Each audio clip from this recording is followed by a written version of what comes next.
Welcome to America's Day at the Races on FS2. Happy Friday. Good to have you with us. Program brought to you in part by America's Best Racing. For the love of the race, visit americasbestracing.net. Today, sun shining here at South Ozone Park as we get set for the late Pick 4 coming up on this Friday card. Action as well from Hot Springs, Arkansas. We'll check in with Hall of Famer Gary Stevens in just a little bit. I'm Greg Wolf, joined by New York Racing Association handicapper Andy Serling. Feature later on this afternoon, fillies and mares sprinting, and we're probably going to see a pretty short price on the rail runner. We are. A horse that was purchased for $200,000 privately since her last race when she did run second behind the highly regarded Bank Sting, who we'll see in the stake race here on Sunday at Aqueduct. We'll see. She rode a bias last time, but she did run a big race. We'll see if she can continue that improvement. That's eloquent speaker. That's the 7th even money on the morning line in that 6.5 furlong sprint later today. Meanwhile, at Oaklawn, plenty of action ahead. Their third race is coming up in just a few moments here. Starter optional claiming route race here at 1 mile and a 16th. And we got a couple on the board at 3-1. Teenage Kicks, Lady Mackenzie, both at that number. Track fast in Arkansas. I imagine you're not surprised there's no heavy favorite. It's hard to make a strong case for anyone here, Greg. Calvin Burrell on the One West Side girl. I did not make a case for her coming back off a poor performance, but perhaps she'll find this competition a little bit easier. Ricardo Santana Jr., Rob Atras off the claim with the 2. Rob Atras, dangerous man off the claim here in New York. Claimed this one for 30, though, running for 20. Speed stretching out with a 3. Yeah, I mean, you have to imagine this one will be on the lead. We'll see how much pressure gets from the 5 Lady Mackenzie. Can she stretch that speed off the claim? Catania stretched out to 1 mile in the mud and went gate to wire. The problem is, with the presence of at least the 3 in here, she's not getting the front again, and her other races make her uncompetitive. Lady Mackenzie, 3-back, she had a big effort. Problem again, it was on the front end. Right, and she hasn't now run in over 2 months. We'll see what happens, and she's going to have to deal with the 3 on the front end. She may be a horse that needs to get comfortable by herself on the lead. Lee Rowe, big number with Tiago Pereira. Second off the claim, she's going to have to step forward significantly. She's more of a turf horse, even though she's won on wet tracks. 5-year-old debut coming up for Ocelia next door. Hasn't run since running at Indiana Grand, and she has some blowout wins there, but against inferior fields. And the 2 on the outside, 10-1. Blinkers coming off Shabam. Shabam sounds like a superhero or something. Sounds Comes like with a terrible performance on the dirt. Has run okay on the dirt, but primarily as a turf horse. And equipment change as well, blinkers off with a broken breeze, the 9. This horse needs another equipment change, maybe engine on, because the only race horse ran on the dirt recently and has one on the dirt sprinting, but the last effort going long at Oaklawn was a disaster at a big price. Against better field. Yeah, the Mary Rose was very impressive in that spot. You can play all the action by getting signed up, started with Naira Bets.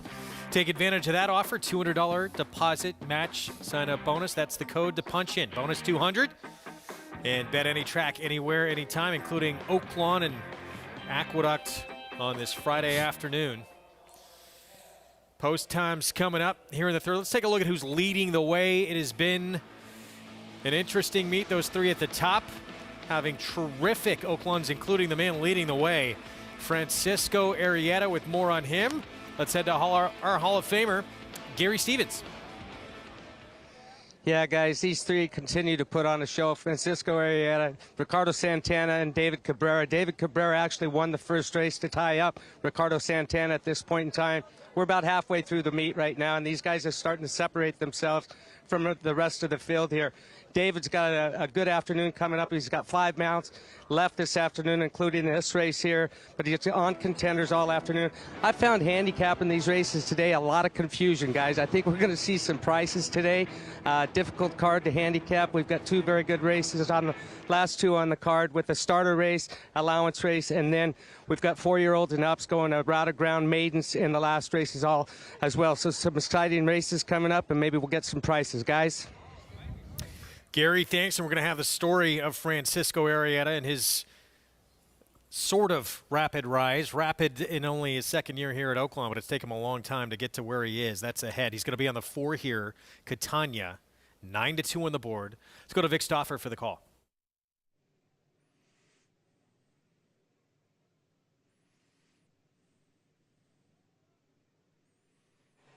They're off.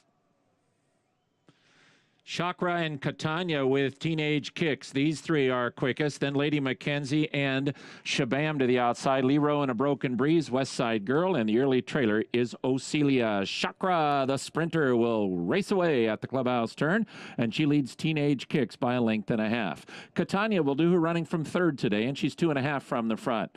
Lero has been joined and passed by A Broken Breeze. Nice move here by the Bug Boy Geraldo to get A Broken Breeze on the rail from the 9-hole, and now she's taken third. 2.5 back to Shabam and Lady Mackenzie. Then West Side Girl, and the trailer is Ocelia.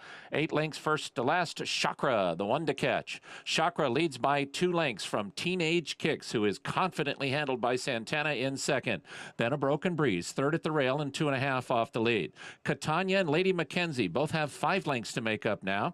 Then 2 back to Shabam and West Side Girl. Lero is joined and passed by Ocelia at the back of the pack. It is Chakra and Teenage Kicks 1-2 with a Broken Breeze right there now. A Broken Breeze had to check off heels.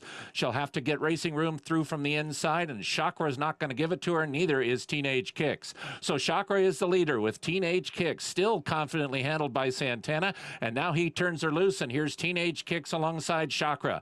Now they have opened up 3 lengths on a Broken Breeze. Catania is next, top of the stretch. Teenage Kicks and Chakra. They are matching strides. A Broken Breeze. West Side Girl is trying to run a very big race, and she is doing that. Chakra has the lead. Teenage Kicks is hanging on her left lead. That's not going to do her any good. Here's a Broken Breeze between horses, and a Broken Breeze and John Geraldo have now taken the lead. Chakra ran too good to lose.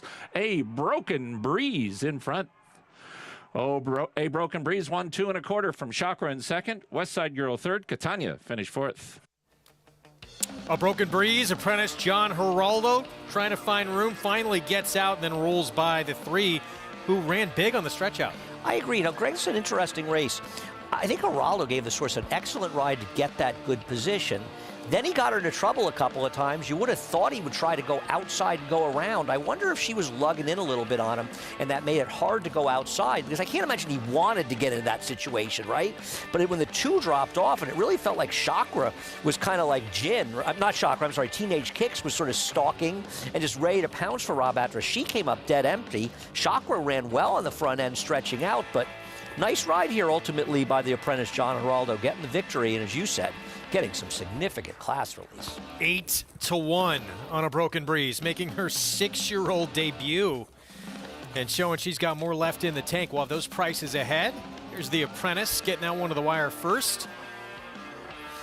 So an $18 horse at least there in that third from Oaklawn. Feature, we touched on it briefly at the top of the show. Eloquent speaker in our 7th today here in New York. Going to be a very short price. We'll have the rail and just faced a very good one at Stakes Company last time out. That was Bank Sting. She's won 6 of 8 lifetimes. She's a 2-time stakes winner and was able to get by Eloquent Speaker in the final stages.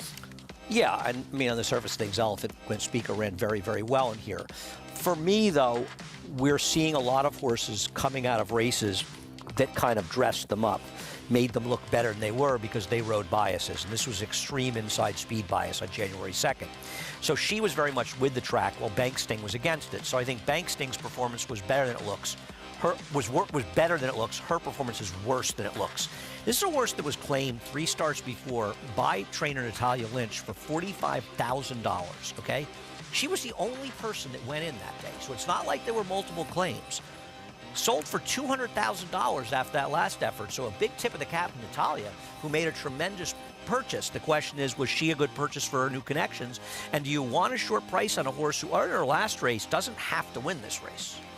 Well, Ray Handel is going to send out 2 in the race. He's got the 3 Dealing Justice. He also got the 5 Rosa Veloce, who he has said is very live coming into this race this afternoon. She's a 2-time winner at Aqueduct. He must be betting Dealing Justice if he said she was very live.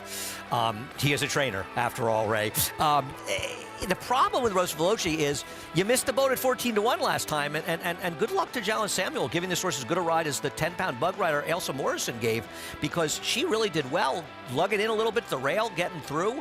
That was a decent field. I think this field is a little bit tougher, and you missed the boat, but maybe she's finally coming around. Ray's got a strong hand in here because Dealing Justice finally gets back to a dry track. That is the 7th. It's the feature. Again, 6.5 furlongs, fillies and mares coming up on today's program here in New York. Let's take a look at today's remaining races presented by Claiborne Farm. Pick 4 coming up. We're about 14 minutes away. Track fast here in New York, and that's the same condition out in Hot Springs, Arkansas as well. The start of the late Pick 5 coming up in their 5th. And a lot ahead out at Oaklawn. You can play all the action by getting signed up and started with a Showdown free online contest. Go to NYRA.com/showdown. And you're competing for real prizes, not to mention bragging rights, which we'll have at the end of the program for you.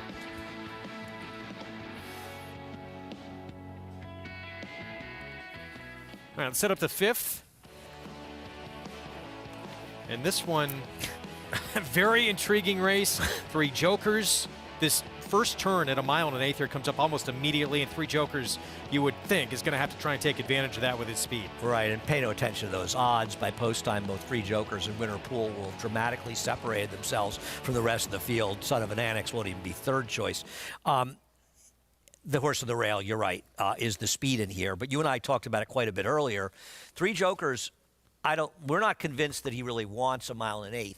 His speed advantage may make him the one to beat, and it's why I picked him on top. You know, though, that Winter Pool wants the distance. There he is. Race might go through him just in terms of quality. Manny Franco will be aboard for Chad Brown. Right now he's 5-2. He was odds on the morning line. Stay with us. Pick 4 begins when we come back.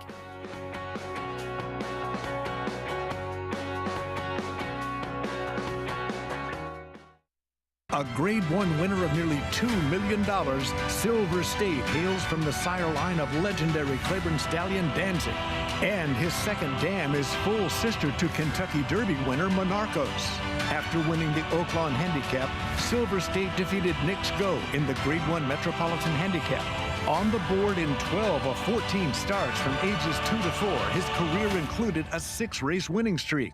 Grade 1 winner Silver State, standing at Claiborne Farm.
You're watching America's Day at the Races on FS2. Good to have you with us. Our program brought to you in part by legendary Claiborne Farm. 100 years of doing the usual, unusually well. We have the start of the Pick 4 coming up in New York, but right now it's back to Hot Springs, a Broken Breeze. John Geraldo guides this 6-year-old mare to victory in her seasonal debut. And I think he tried to wheel her out, though he ended up hitting right-handed. But I almost think he saw the number 2 horse drifting. She wanted to be inside, you know? I mean, she keeps kind of lugging in a little bit right there. The right-hand whip wasn't helping. But he did a great job getting position, got a little bit of traffic, but gets it done. And this is one, Greg, I think, and it's always often easy to pick winners after the race. It's not hard to make a better case for before the race than, and you made the good point that she was dropping precipitously. Yeah, that was a really tough group she faced last time out. $18.40 for the win. Chakra on the stretch out and hangs on for second. And West Side Girl completes the trifecta at 7:01. Take advantage of this offer. $20 bonus in your Naira Bets account by playing $75 each on Aqueduct and Oaklawn Park. Whether you win or lose, you'll get that $20 bonus. You do have to opt in, so make sure you do that at nairabets.com. All right, back to New York. This race, an interesting one, and he's a big reason why right there. Winter Pool, who was just second to Waxman, who off that performance was put into Stakes Company, even though he didn't have the best showing. Right. Well, you know, you got to be kind of optimistic sometimes with these horses. And, you know, it's, where are we going here? I'm sorry. As far as Winter Pool, he lost to a tougher field last time. Okay, I know he was a short price, as these Chad Brown horses often are. And to be fair, you know, you look at this horse, right? He's got one win in the last 6 starts and been a pretty short price in 5 of them. Not a great sign with Chad Brown. He's a tricky horse to handle. He could have been disqualified at Saratoga in his only win. I think the stewards ruled, and I think rightfully so, that the foul he committed didn't affect the order of finish, because he did foul a horse in there. I've talked to Chad Brown about it. He's a difficult horse to ride and a tricky horse to ride in his races. He's the distance one of the 2 main contenders. The problem in this race is, Greg, despite what the board is showing now, it's very hard to make a case for anybody to beat Winter Pool besides 3 jokers, and anyone to beat 3 jokers. Well, as you just saw in that last race, he's going to be gobbling up a lot of ground late and likely trying to run down the current 3-2 favorite, 3 jokers, who's going to be alone in front. Let's head downstairs and welcome into the program for the first time today, the MIG. Thanks, Greg. A little chilly down here, but I got the hat on. I'm okay. Let's start with the 5 Winter Pool, as you would expect from a Chad Brown trainee. Could not look any better in the flesh, carrying great weight. His coat is terrific. Horse that's been here all winter. Doesn't look like he's been here all winter, though. Coat's in great shape, and he is at a disadvantage, though, from a pace standpoint. There's not a lot of pace on him here, and he looks to me like one of those horses that I would call a bicycle horse, a horse that you have to constantly pedal. If you're not pedaling, he's not running, but he's got a very strong rider in Manny Franco, and he could not look any better from a physical perspective. Another horse that stood out from a physical perspective to me is the 4 King Kumbale. He trained by Dave Duggan, who does a terrific job, a guy who makes the most out of the stock he gets. And I thought if anybody could be close to 3 jokers down on the inside, it was him. From a pace standpoint, I thought if he's hustled along, at least maybe he can get some forward position.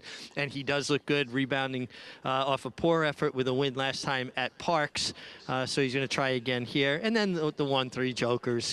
He's supposed to be long gone here on the lead. He's supposed to be loose and clear and basically have everything his own way.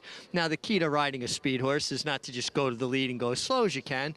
It's to go to the lead, get comfortable, and then allow your horse to use his stride and take advantage of that pace advantage. At some point, you got to put some separation between you and the field, particularly with a horse that maybe a mile and 1/8 will be stretching him to his outer limits, Greg.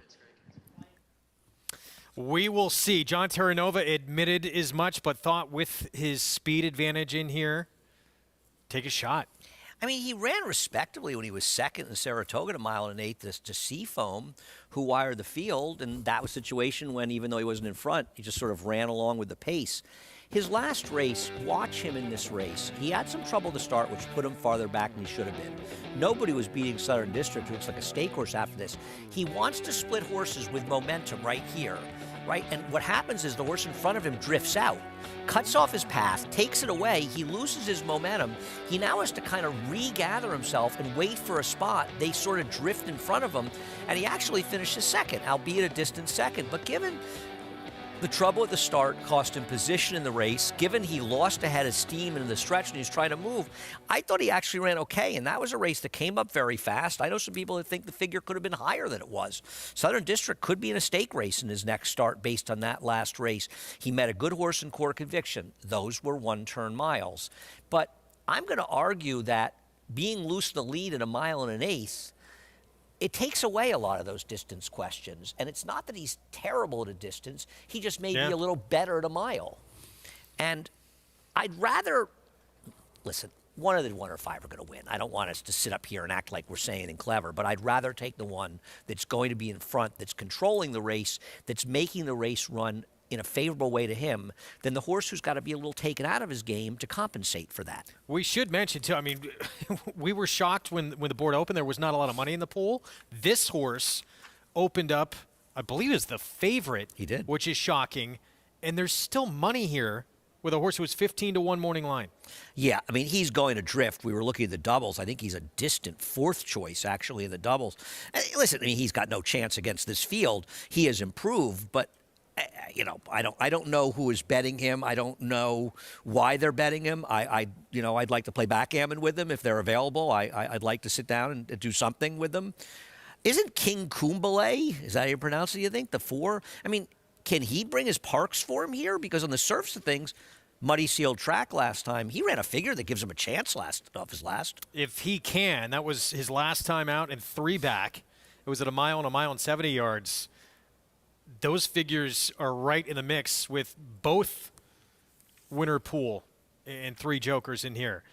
Distance, he came to New York, he went a mile and 1/8, and he got drilled in that Waxman winner pool race, though. Right. I mean, the problem is, you look at him, you think, well, this guy likes Parks, but he doesn't seem to bring that Parks form here. And I'm sure his trainer, David Duggan, has the same question. But he's got to take a shot. This is where he's stabled, and he's got to run in this race and see where he belongs. We'll see. David Duggan's an exceptional trainer that just doesn't have a lot of horses.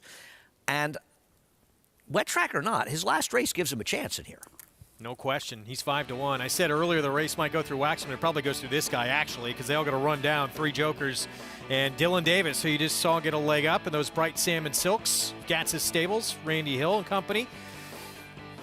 If you want to play along with today's action, you can get free Equibase past performances. Get the stats on all the trainers, jockeys, and horses. Go to NYRA.com/TV schedule and follow along. Jonathan's not Parade coming up. Jonathan's not going to be happy that you mentioned Randy Hill and he's not here. I mean, he considers, to have. I've known Randy a lot longer than Jonathan has, but Jonathan's assumed responsibility Only for Randy. JK is allowed to speak right, those names. Exactly. 3 jokers. We know the game plan. Get to the front and wire the field. Yeah, and that's why I picked him on top. But I do acknowledge that in their best races, the 5 is better at 9 furlongs. My first Grammy, the apprentice Jose Gomez aboard. Slipped up a gold rail last time against Inferior for a big win. Rider change on the 3. It's Jackie Davis on Johnny Pump. Johnny Pump. Jackie will have her work cut out of him because this is a horse. Richie was talking about the 5. You really got to ride this guy hard. 2 big races at Parks and then a dud here in New York for King Kumbale. But he is the wild card of this race. I mean, he is the one horse that has that race that gives him a chance against the big guns to at least be second if you're against one of them. Here's winner pool 3-5 morning line 9-5 right now. I don't think he goes to a 3-5, but I have to think he'll be favored by post time. And 7-2 outside son of at least one of his better races. It did come at a mile and 1/8. Right, except the problem is he's still going to lose by over 10 lengths if he runs it here. Mike Luzzy will be aboard. Pick 4 starts here, just over $63,000 in the pool. Let's take a look at the rider standings, and those 3 at the top in a battle to the end here. Dylan Davis, Trevor McCarthy, Kenner Carmouche. A lot of other guys, too, you could say have had tremendous meets, but those 3 vying for top rider. Right, but if Manny wins 5 one day, suddenly he's right in the picture, and even Jose Lezcano. But those 3 are likely. One of them is likely to be the winner of the title. There's 11 more days, I think, in the 11 or 12 more days in this meet after today, something like that. Hard to keep track of it. I don't know who's the favorite. I mean, it has to be Dylan, I guess, with the I would lead. think. Yeah. Let's head back down to Mig for more. Yeah, I always enjoy watching good jockey races and watching good riders ride well, and there's been several guys in such good form all meet. Dylan has the lead, still plenty of racing left. Kendrick is not going away. He will not go quietly into that good night.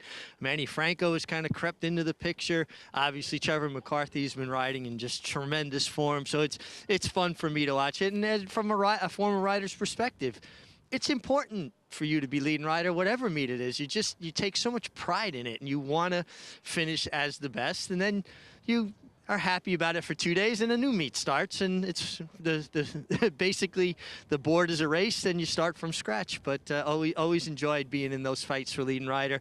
The 1 horse, 3 jokers. I mean, he just looks like the most logical horse to me. I do think the mile and eighth could be slightly problematic, but I think he's supposed to be very loose on the lead in this spot, a race devoid of real pace. And one thing to keep an eye on, though, guys, is he can be a bit tough in the gate. He has a tendency to want to act up in the gate. It's a short field. He's going to load first, but he shouldn't be in there that long. And it was always my experience, especially with a horse that had a tendency to get antsy or a little worked up in the gate. The less time in there, the better. But it's something to keep an eye on, because with a speed horse, you definitely do not want to break poorly. Oh, and that's got to be a difficult situation for a rider, too, when you know that's a situation. Get him out clean. That's the only job. Right. I mean, if Dylan gets the front, and I think, and you know, Richie was exceptionally good at understanding how to use speed. He understood doling their speed out, not bunching the field up. And I think sometimes Dylan will allow the fields to get too close. Use your speed to your advantage. Make them come and get you. Don't go so slowly that Winterpool is 2.5 lengths behind. Don't turn into a dogfight in the stretch. Make them come and get you. It may not matter. There may be nothing Dylan can do. And, you know, we got Greg's picks going forward. Greg is under the gun this weekend. He's doing Talking Horses with me, handicapping the card before the card every day. You've got 2 winners today. We've each got 2 winners. We've covered the 4 together between the 2 of us, 2 separate winners. Not that any of us have picked any big prices, by the way. Don't give us that much credit. Or any credit, but we got to get your picks up there, because we got to get you up there. All right, I like it. Yeah, fun. We had a good time today. We'll be doing that Gotham card tomorrow. Looking forward to that. Yep. Saturday, Sunday still ahead with Talking Horses. It was fun. Yeah, no, it's a fun. Listen, it's fun. You've done it a bunch of times. We've been on before. You've usually done it when I've been out of town, but we've done it before. You did a great job today. You got some big compliments from friends of mine. Just glad still alive. You know, Your big 6 had to give out. Right, you had to pick up that big 6. You got the 3 to 5 and the even money shot home. Did you expect to see even money on 3 jokers here? No. This is... I didn't think there would be. I said to Talking Horses that they'd be 3 to 5 and 9 to 5, or 3 to 5 and 8 to 5, but I didn't think he'd be favored. I thought Winterpool would be 4 to 5 even money, and he'd be like 6, 7 to 5. Now, it may change by the time we get to post, by the way. There's an upset lurking somewhere in the card, you got to think. You would think. I mean, we've had pick 6s that looked a little chalky on paper. And listen, I was against the last 2 winners, so it's not like I thought it had to be chalky. I was wrong. We've seen cards that look kind of obvious on paper, and we've seen some crazy results here this winter. So far, we haven't today, but the day's far from over. There have been opportunities this winter. If you've been a little bit clever and a little bit goofy. Keep your eyes there. Bright Salmon Silks, Dylan Davis. Will this horse, who's had issues at the gate, behave, break clean, and be able to lead the way and get his first win at 1 mile and 1/8 in his career? 3 jokers, the even money favorite to start this pick 4 here at Aqueduct. John Imbrial, the call. And Son of an X.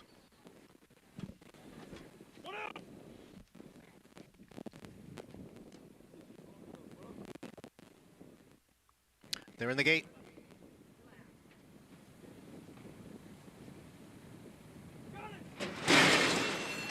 And they're off. 3 jokers from the inside post going out for the lead, along with King Kumbale. King Kumbale has the lead going into the turn with 3 jokers racing in second. Winterpool is next in third. My First Grammy down at the rail runs in fourth. Then Son of an X and Johnny Pump is at the back. Up front, it's 3 jokers with the lead over King Kumbale. 3 jokers now challenged by King Kumbale. They are heads apart as they head for the backstretch. The front 2 have opened up 3 lengths on Winterpool, who is third by a half length. My First Grammy is down at the rail. Then it's Son of an X, and Johnny Pump is the trailer. First quarter, 24-4. 3 jokers leads here by a head. King Kumbale on the outside is second by 2.5 lengths. Winterpool tracks in third. And then comes My First Grammy, who's running in fourth. And at the back of the pack, Johnny Pump and Son of an X. They continue up the Aqueduct backstretch after a half and 49 3/5 seconds. It is 3 jokers down at the rail with the narrow lead over King Kumbale. And just in behind is Winterpool in third. They head for the far turn. 3 Jokers, King Kumbale, Winter Pool. They remain 1, 2, 3. Johnny Pump has advanced now into 4th. Then it is Son of an X. My First Grammy has dropped back to last. Here comes Winter Pool on the outside of King Kumbale. 3 Jokers down at the rail, and Johnny Pump on the extreme outside as they come for the top of the stretch. It is Winter Pool with the lead. Johnny Pump on the outside has moved into 2nd. Then King Kumbale, 3 Jokers, has dropped out of it with 1/8 of a mile to the finish now. And it is Winter Pool opening up on the field. It is Winter Pool in front, and Winter Pool has a 6-length lead.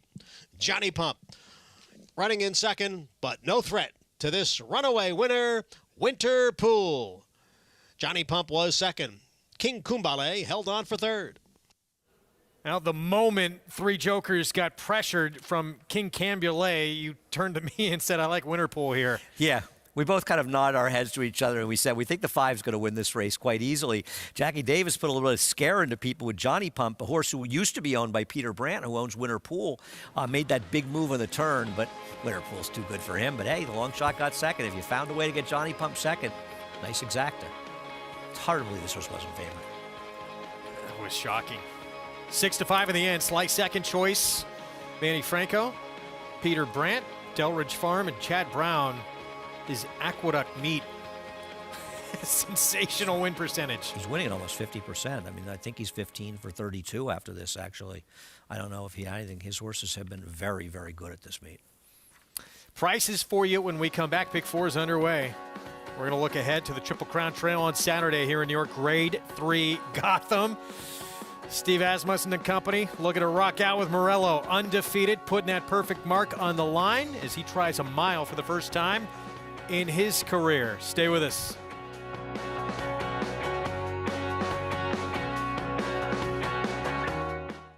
Introducing a stallion, as top class as they come. In 22 career starts, he won or placed in 12 graded stakes, competing in 15 grade ones, earning over $1.7 million. His undisputed speed is evidenced by 7 100-plus buyer speed figures, a 3-time grade 1 winner, Raging Bull. Who you betting on? How about an app created specifically for horse racing? Naira Bets. We specialize in thundering hooves, fist pumping, and boosting your bankroll with robust weekly promotions. And offer betting tips from actual horse racing experts. Bet all day and night, nationwide. Get the action and thrill of horse racing with Naira Bets. Irish Hill and Duchess View Stallions, proudly standing the ultra-fast, multiple stakes winning son of Uncle Mo, King for a Day, the only horse to defeat 2019 3-year-old champion Maximum Security. Well, King for a Day was basically a clone of Uncle Mo. I mean, good speed, the ability to carry it over distance of ground, real professional horse and a really cool horse to train. Sire maker extraordinaire Uncle Mo, represented in New York by King for a Day. Visit ihdvstallions.com to book your mare today. This season at Oaklawn, we've got more of everything. More of the top thoroughbreds in the world. More days of live racing. And the largest purses in our history. All at a completely reimagined Oaklawn. Come be a part of this historic season at Arkansas's only casino resort. Back on America's Day at the Races, program brought to you where you can play it all. Go to Naira Bets. Download the Naira Bets app and bet any track, anywhere, anytime. Let's head back to Oaklawn Park. 4th is next. 6 furlong sprint, $8,000 claiming race here. And American Dubai from the rail. Coming off a win last start. And this will be the 9-year-old debut for a horse that likes to win. He does, but he was claimed away from Robertino Diodoro, maybe in a bit of a slump. But claiming horses from him, especially at Oaklawn, is a tricky thing to do. Plus, he's a router with speed, cutting back in distance. Now he's knocked the speed in here. There's an abundance of speed, I think, between the two. Southside Swig, the number 8, a long shot, Pull My Chain, and Agave Kid, the number 10. You're going to see some pace in this race. And do you worry a little bit that that's going to make it tough on the number 9, who's the heavy favorite right now, or is she going to be okay? He going to be okay stalking? Maybe he will be. Yeah, we'll find out when Gate to Wire at a mile. It's going to be tough to get to the front this afternoon with all that speed, as you mentioned. Let's head to Gary Stevens for more. Yeah, guys, and let's talk about that word strike, slump. It's a word that I despised when I was riding, but you got to call them the way you see them. And Robertino Diodoro, not having the bestest of meets that he's had here in the past, hitting at 15%. He's normally about a 26% trainer, but he still is hitting at 21% off the claim.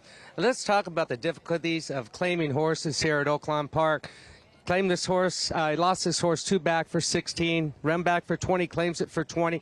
Just goes to show you the difficulties here. Dropped in for 8,000 today and still not favored. Everybody's doing the same thing. I mean, last weekend, I believe that Steve Asmussen was 1 for 31. So had difficulties training here because of the weather conditions that we've had and the number of horses that we have here exchanging hands. A lot of the trainers can't train on the basis that they wanted to. We had mornings that there was no training whatsoever, that the horses had to train in the barn. Races get called off. They don't ride them back. You don't get the run where you want to run, where you had planned for. So a lot of different factors into this where horses are not running maybe up to expectations. I expect Alex's Strike to run a decent race in here, but Alex's Strike has got to get lucky with the trip. Doesn't possess any early speed, so it's going to be interesting. Wide open race here, guys. All right, Gary, thanks. Yeah, a couple of big names having a tough time right now at Oaklawn. I think you have to notice that with Diodoro. And in this race, he claims Alex's Strike for 20,000. He's dropping into 8,000. He's trying to get wins. We'll see. This horse should get some pace to close into. In a lot of cases, you would say for Diodoro, likely winner. It's a reclaim for him. Horse he lost for 16, claimed back for 20, running for 8. I don't care how you cut it. That's never a good sign, Greg. Well, we just saw him step in. That was the 4, Alex's Strike, Diodoro, Cohen. Trying to do what they can to get back in that winner's circle. Big drop here. Let's go to Vic Stauffer.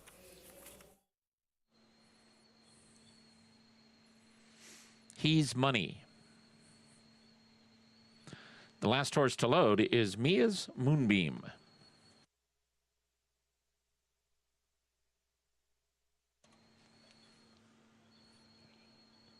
They're at the post.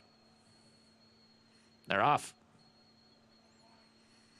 Can't Imagine, an American Dubai, Agave Kid, and He's Money. Southside Swig stumbled so badly he almost fell. Up the backstretch with Agave Kid, American Dubai through at the rail, and Can't Imagine. Dr. Foreman is 4th and about a length and a half from the front with He's Money and Pull My Change. A recovering Southside Swig is 5 off the lead. He's 2 in front of both Seekin' Justice and Mia's Moonbeam. At the back of the pack are Alex's Strike and Love Nest. American Dubai clears off at the far turn, and the 9-year-old American Dubai is traveling smartly. He leads by a full 2 lengths from Can't Imagine in 2nd.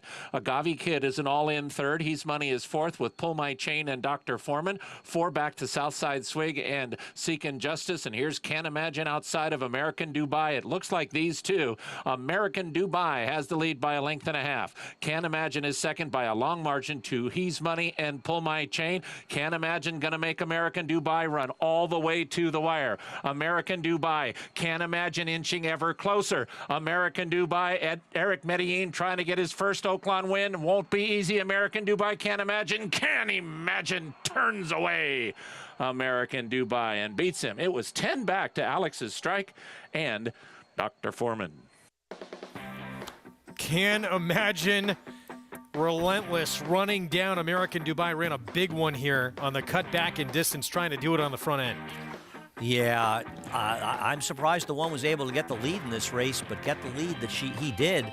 And Can't Imagine, I mean, at this point, it's impossible to stop Chris Hartman. It's not just Francisco Arrieta, it's Chris Hartman. His horses are running unbelievably down at Oaklawn. Wow. 3-1.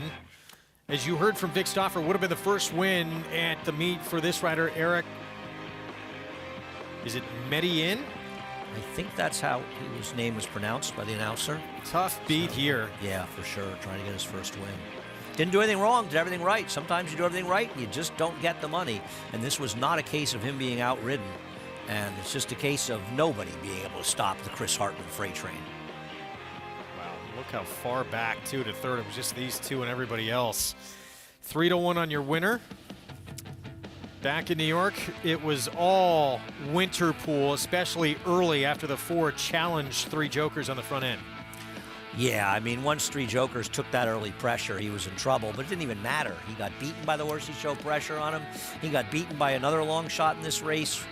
I don't know what the scenario was. Winterpool was never losing this race. A heavy favorite in the multi-race bets, not favored on the board, and galloped.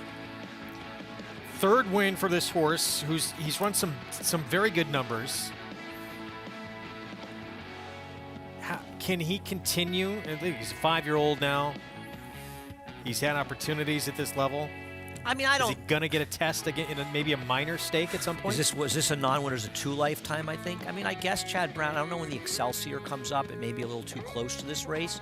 I mean, at some point, I guess you have to look for spots. What else are you gonna do? I mean, there aren't really a lot of non-winners of 3s. They could run him for a tag without the conditions. He's probably worth more than the tag he'd run for, though. So maybe at least you take a shot in a stake, and then if he gets badly outrun, there's nowhere to go. You search for other spots. It's tough. Early pick 5, tough to make money there. Just $48 Tough for me. I tried to beat 2 favorites. I would have lost. We will set up the next race 6, 1-turn mile. Maybe this race and the last 2 of the toughest on the card. See if there's some separators in here. We'll look ahead to the Gotham as well on Saturday. Morello putting that perfect record on the line. Grade 3 Gotham with Derby points and the ability to get in that starting gate. Winner gonna punch that Derby ticket. We'll be back.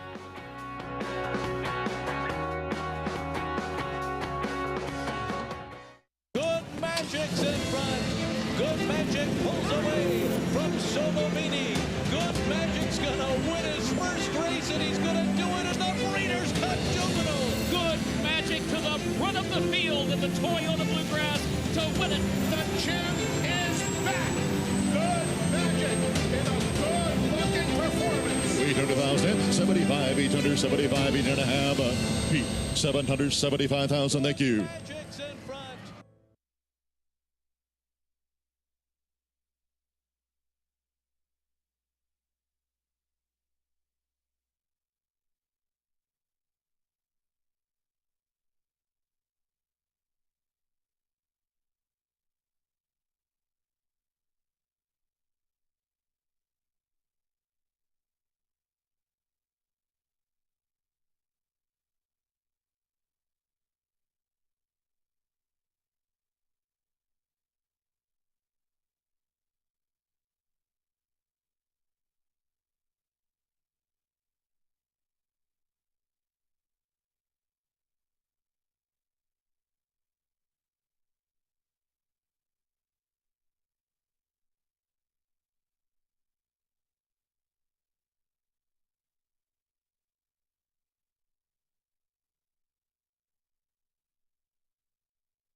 Back on America's Day at the Races, program brought to you in part by the one-of-a-kind champion sprinter Run Happy. Never lost in his career while sprinting and did it all while racing medication-free. Now standing at Claiborne Farm in legendary stall number 1.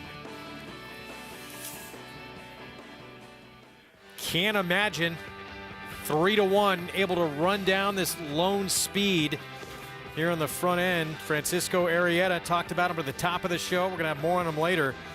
Meets leading rider, adds another. Yeah, for a trainer that's got to be one of the trainers up there. I mean, he's got to be close to leading trainer, right? It's at least his 12th win. I mean, he's got to be somewhere up there. Wow. Horses are just running. This was a determined effort and a strong price. $8.80. American Dubai Alex's strike second and third. Even trifectas are healthy there. This horse really improved off the claim, too. I mean, this is a horse that, on paper, just not good enough to win here.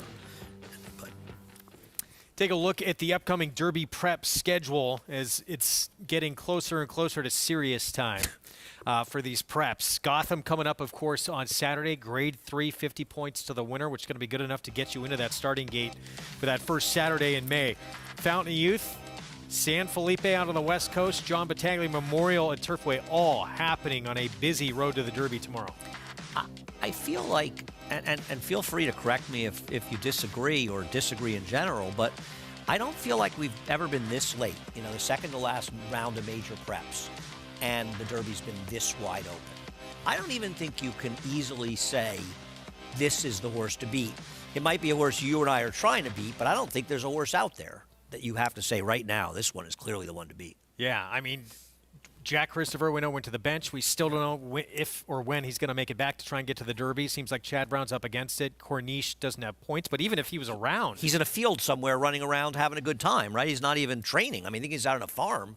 So, right, and he couldn't get points anyway. And the reality is these Baffert horses are not going to be in the Derby, despite what some people seem to think. The likelihood of any of them being in the Derby, unless there's a trainer change made before the last round of preps, is very, very small. So those horses, I mean, they're running, and you can't even consider them. Yeah. Or some sort of last-minute court injunction. We'll see. But they got to get points. Yeah. Is a judge going to go, oh, and they have points too? Really? They're going to ask for that, you would think. We'll see. They may ask. The judge may go, I have no idea what you're talking about. Next, please. ABR race of the week. Well, Morello in this spot. He's undefeated coming in. Nice maiden win back in November in his 2-year-old debut. His 3-year-old debut, Jimmy Winkfield, stamped himself as a horse with a future. I'm going to tell you the thing that worries me the most about him. Everybody likes him, and that includes me, and I think it includes you. It does. He looks almost a little too easy on paper. It's not that he overlays the field and speed figures, but he's got the right running style, the right post, he's moving the right direction. And I'm going to tell you something.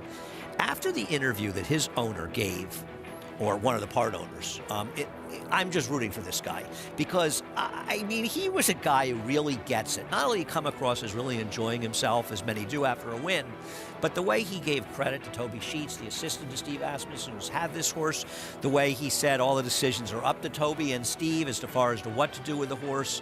He just felt to me like an owner that understands, you know, I've hired a trainer that I believe in. He's going to make the decisions that are in everybody's best interest, most importantly the horse. I'm rooting for him, and I think he's pretty good. Is he a Derby horse? I don't know about that, but I think he's a darn good one. Son of the 2-year-old Champ Classic Empire, named after the guitarist of Audio Slave, Rage Against the Machine. Owners were big fans. He's been really impressive his first couple of starts, and at least against this field coming in on paper, I mean, he deserves to be the one to beat. I agree because Rockefeller, who's run okay, but he's had pretty good trips in his races. He drew well, but he's got to deal with the speed of Dean's List. Dean's List, who absolutely looks like he has talent for Todd Pletcher, and you got Pletcher, Asmussen, Baffert in this race, but Dean's List got to stretch from 6 furlongs or 6.5 to a mile.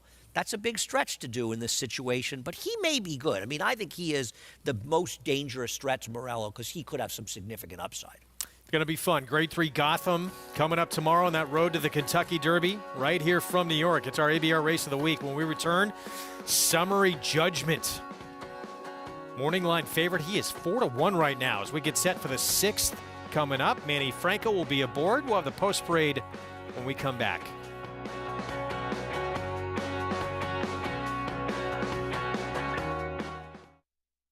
The breeding industry is governed by one principle.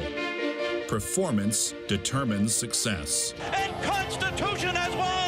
Now, he's earning his stripes by siring stars. Independence Hall wins the Hagyard Bayette. Law Professor just in front, and Law Professor. American Revolution, fireworks in the stretch here in the Cigar Mile. Constitution, a natural-born leader. Aqueduct Saturday. Top-ranked 3-year-olds face off in the $300,000 Grade 3 Gotham Stakes to earn Derby qualifying points. Watch and play Aqueduct Saturday live on FS2, 4:30 p.m. Eastern, 1:30 Pacific.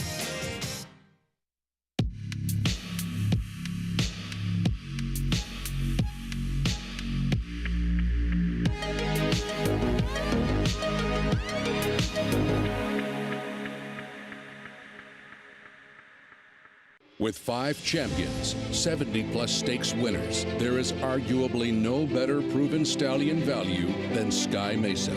Among his leading progeny is Grade 1 Spinaway Stakes winner, Perfect Alibi. Perfect Alibi runs it home. Sky Mesa has a higher percentage of black-type horses to starters than More Than Ready, Malibu Moon, Kitten's Joy, Hard Spun, Candy Ride, and Street Sense. Spinaway. Racetrack Television Network brings you every race, from every track, on every screen, every day. With monthly packages starting as low as $5, RTN gives you great value and access to more live HD streaming and race replays than anyone. Visit RTN.tv today to sign up and watch on almost any device, including Roku and Amazon Fire. Use promo code TRYRTN for a 5-day free trial.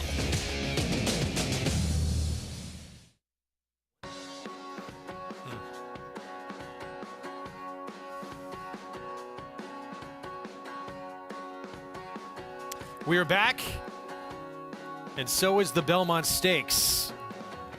And a crowd of 50,000, that's what it will be capped at for the first time in 3 years. It's gonna have a true crowd on hand. Your tickets on sale now, be part of the action. Belmont Stakes Racing Festival Week, June 9th through the 11th. Go to belmontstakes.com to get yours. And keep in mind, this is a day that often gets 90,000, sometimes even more. It's going to sell out at 50,000. You want to come. It's an amazing day of racing. You know you're going to be there if you can. Don't get shut out. Get your tickets. Even if you're getting general admission tickets, just get them. Don't get shut out. This horse here, Incontrovertible. He is coming in off a maiden claiming win. That was against New York Bred Company. That was on a sloppy track. Trevor McCarthy rides. For more, let's head downstairs to Mig. Yeah, thanks, Greg. And we'll start with that one, Incontrovertible.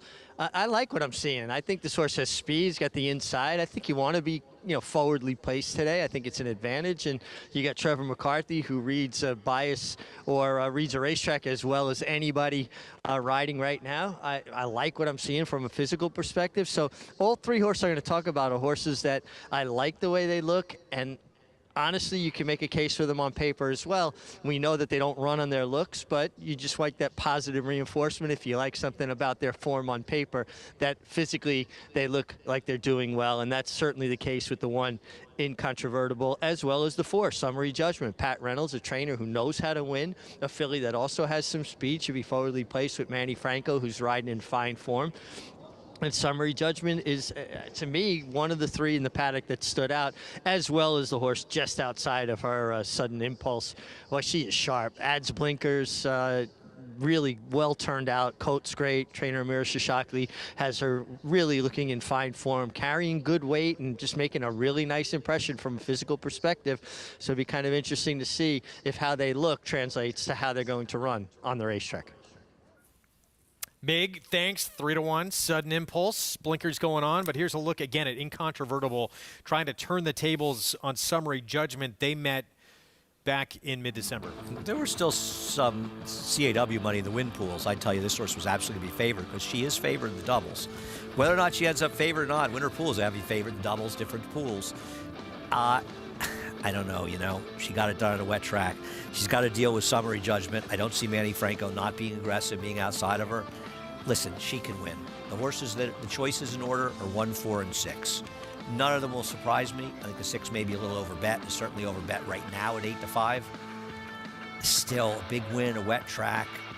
Second horse did come back to win, but ran 9 buyer points slower. I mean, of the 2, I think the 4 Summary Judgment, who I know you like here, is a much more likely winner. Yeah, I completely agree with you, especially when you look at that race when they went head-to-head. It's just hard to imagine that. And look, Incontrovertible maybe is progressed since then. Maybe. But 2, it came on a sloppy racetrack, that win. And I don't think it was really necessarily any better in the race she ran that day. I mean, the concern with Summary Judgment might be, well, she needs to sort of be the speed. Well, she was in front of Incontrovertible that day. She draws well to the outside of her. You imagine Pat Reynolds will want to be aggressive with her. So I don't see her being compromised. She's the worst to beat. I took a small shot to beat her with Sudden Impulse, the 5, who by post time will be a significantly better price because I thought she ran well enough off the layoff behind her. But there's no denying that Summary Judgment, in my opinion, should be favored here. These last 2 races, the betting has been very strange. It's strange again here. that with the 5 and also with the 6 taking all this money, how lucky at 9-5 right now. Who just won a $10,000 maiden claiming race in the mud at Laurel. Now, none of us are going to sit here and tell you that our 25 state maiden claimers are going to win the Eclipse Awards, but I don't think these races were particularly strong either. She beat a horse that's 0 for 15 last time, and she beat her like a drum, but the trainer, Horacio de Paz, has very good numbers off of maiden wins and claiming races with priced horses. She won by 10 lengths because the competition was awful. She was 1-2. She lost her prior start at even money. Both of us will tell you she can win this race, but I think both of us will also tell you she's not supposed to be favored. She is. Yeah. I think she's the 3rd likeliest winner at best in this race. Jose Gomez, the apprentice, 7-pound apprentice, he'll be in the irons. 4 minutes away. Well, the post parade here coming up in just a moment for a race that kicks off this late pick 3. You can play it with Naira Bets. $200 deposit match bonus. Use that code for new members to get signed up and take advantage. Bonus 200. Download the app or go to NairaBets.com. We're going to see Incontrovertible first here in just a moment. Last race, we were both surprised at the short price that the Rail Runner went off at. Relative to the 5, it was a heavy favorite in all multi-race bets. The betting's a little weird today. The early money in the 5, somebody seemed to bet about $3,000 on the 5 early. The early money is son of an X, the previous race. Weird stuff going on. Well, here's Trevor McCarthy and Ned Allard teaming up with Incontrovertible. I'm a Ned Allard fan. I'm a Trevor McCarthy fan. This horse, though, is an overlay right now at 9-2.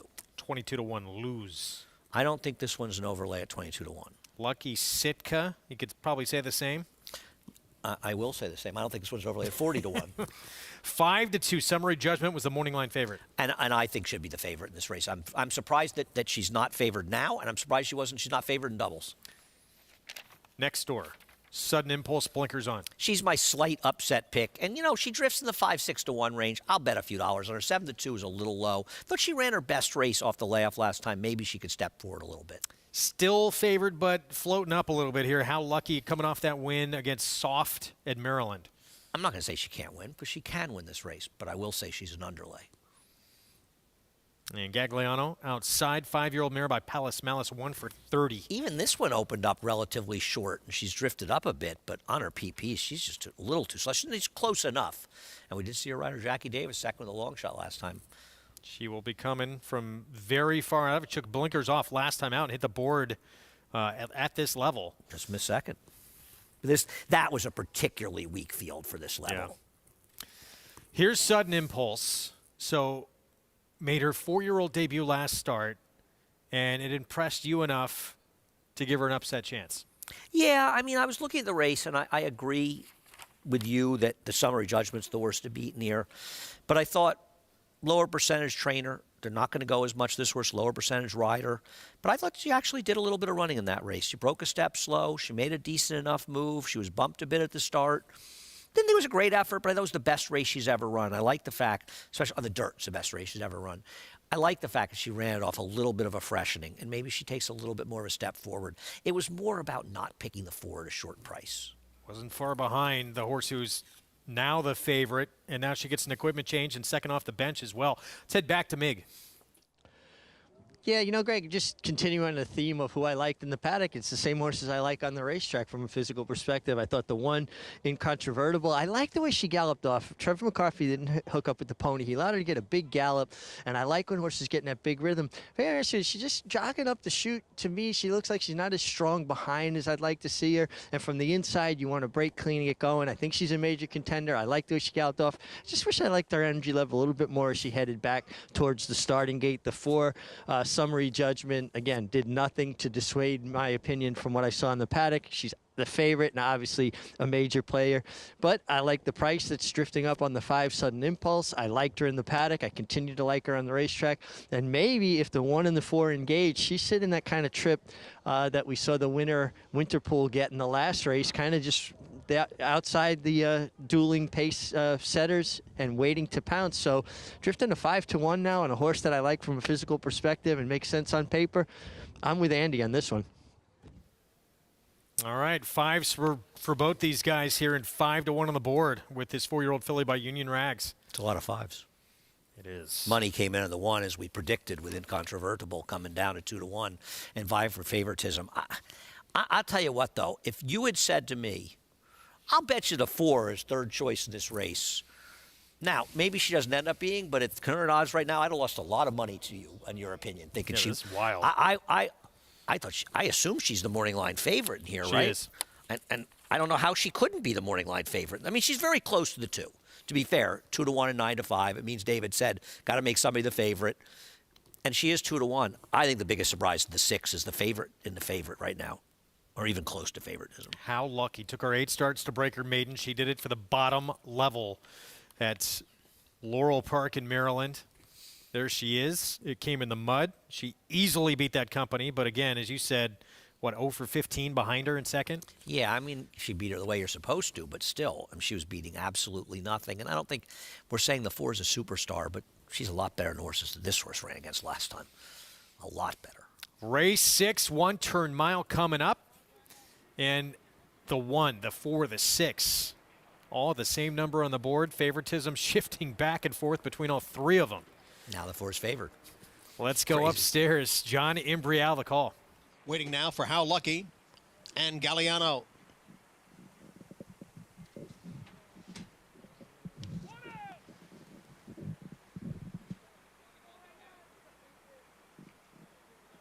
They're all in the gate.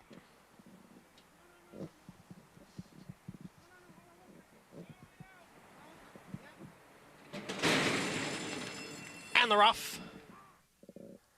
Summary Judgment is hustled out for the early lead. Sudden Impulse is right there. Incontrovertible now moves up down at the rail. Then it's How Lucky, who is racing in 4th, and it's 4 lengths back to Lucky, Sitka, Galliano, and Luz. They cross over now from the chute to the main track. And it is Summary Judgment, who has made her way down to the inside and has the lead here by 3/4 of a length. Incontrovertible to her outside, running in 2nd. Sudden Impulse is next in 3rd, 2.5 lengths to How Lucky in 4th. The opening quarter, 23 2/5 seconds. It's a big break back to Galliano, who runs in 5th, and then another 4 lengths back to the 2 trailers. That would be Luz and Lucky Sitka. Summary Judgment maintains the lead here by a length. It is Summary Judgment heading into the far turn on top after a half and 47 1. Sudden Impulse and How Lucky, they're both gaining ground on Summary Judgment. Incontrovertible is back running in 4th. On the outside, How Lucky now makes her move. How Lucky has a nose in front there of Sudden Impulse, who's steadying there just a bit. Down on the inside was Summary Judgment, who is now back running in 3rd. Up front, the battle is between How Lucky and Sudden Impulse. Sudden Impulse on the inside and How Lucky on the outside. And the 2 of them are right together as they move for the furlong marker. How Lucky on the outside. Sudden Impulse continues to battle on down at the rail. It is How Lucky narrowly. Sudden Impulse in 2nd. Now How Lucky edges clear. How Lucky in front as they come on for the finish. And it will be How Lucky and apprentice Jose Gomez. Sudden Impulse was 2nd. Galliano came on for 3rd. Stop winning races. Make that bug last. Jose Gomez does it again here. How Lucky with the victory, outdueling the 5. Yeah, he'll be at a 5-point bug for pretty soon, and he's a terrific rider. Somebody knew this guy was going to run, and it was a very good ride by him. The 5 ended up being far more aggressive than you would have expected. I don't think we expected the 5 right on top of the pace. Manny Franco, I don't blame him on the 4. He wanted to be in front. She just didn't run her race today. Source got the right trip behind them, and she wore down the field to get it done. 2nd win in a row for trainer Horacio De Paz with this horse. Tried the 5 and 5-1. I'd try her again, but she didn't get it done.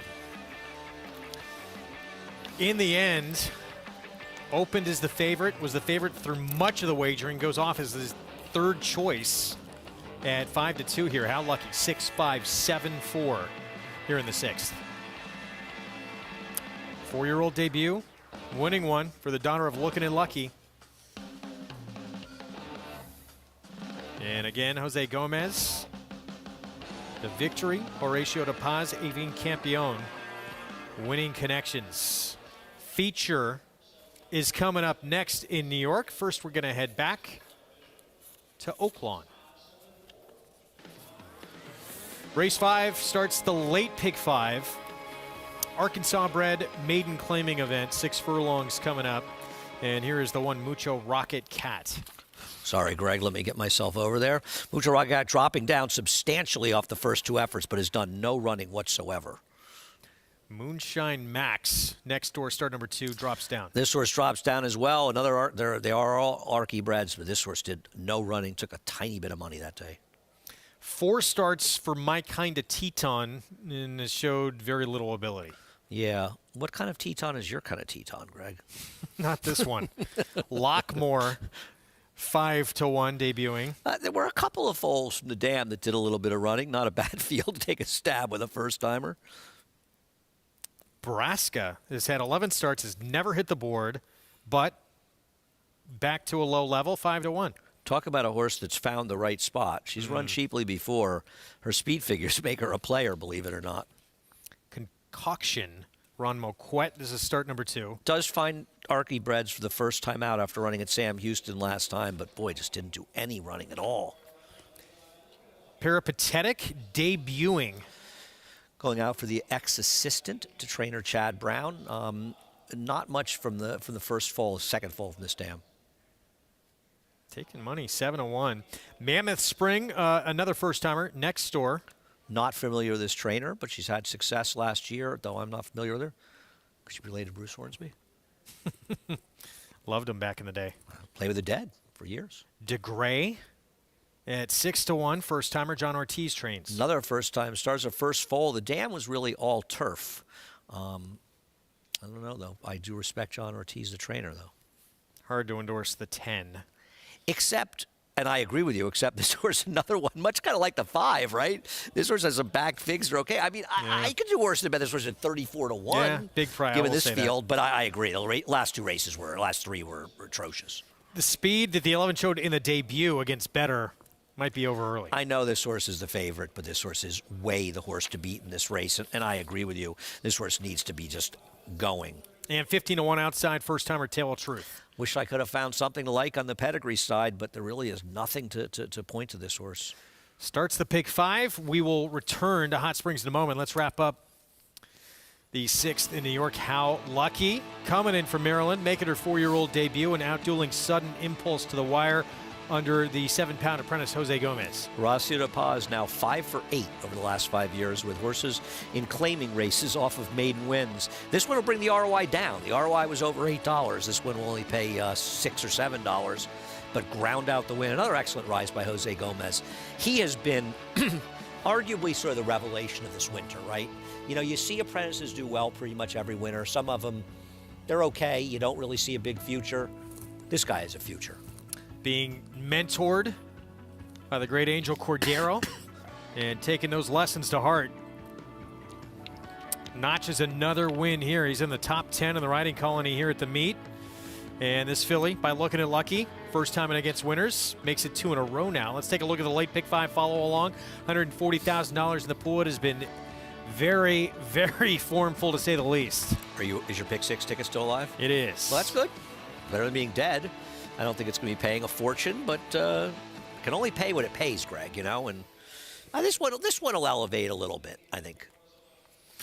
All right, we'll get to that feature next. Eloquent Speaker, who we talked about top of the show, 4-5 from the rail. Oh, this is your single. It is. You got your other single home. See what happens coming up. But if you get through this one, you'll have 5. So good luck. Those are always the races you miss. You know, as far as Big Six, somebody can say, well, it's been chalky. Well, you can only win with the horses that won. Yep. You could be dead and have taken a bunch of, you like me, I would be dead. And I had some bigger prices in my sequence, and I'm dead.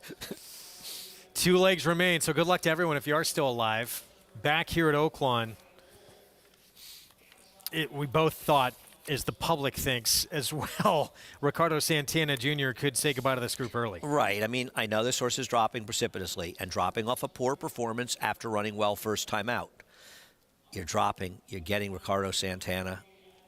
A lot of things point to this horse. On the other hand, you are dropping off of a disaster. This horse was cranked up and ready to go first time out and then stunk second time out.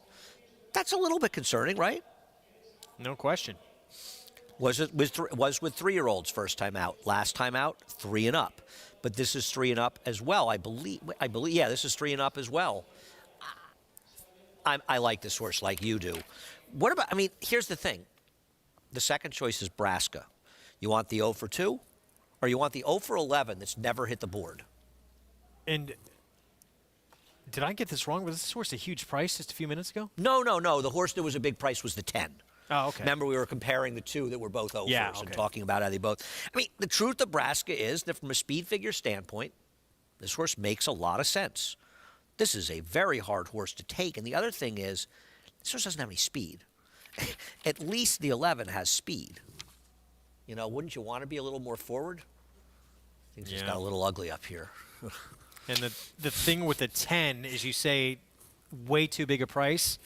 You look at the sprints. The sprints have not been good. No, but the horse shows a 43 and a 48 buyer in sprint races, which, by the way, would probably win. I mean, I'm betting. I'm going to make a very tiny bet on the 10, and I'm going to bet an 11-10 and a little 5-10. I'm not. I don't. The 10's recent races are atrocious. I don't disagree. But are you really telling me this horse should be 50 to 1 in this pool, in this race? Yeah, no, it's way too big a price. Right.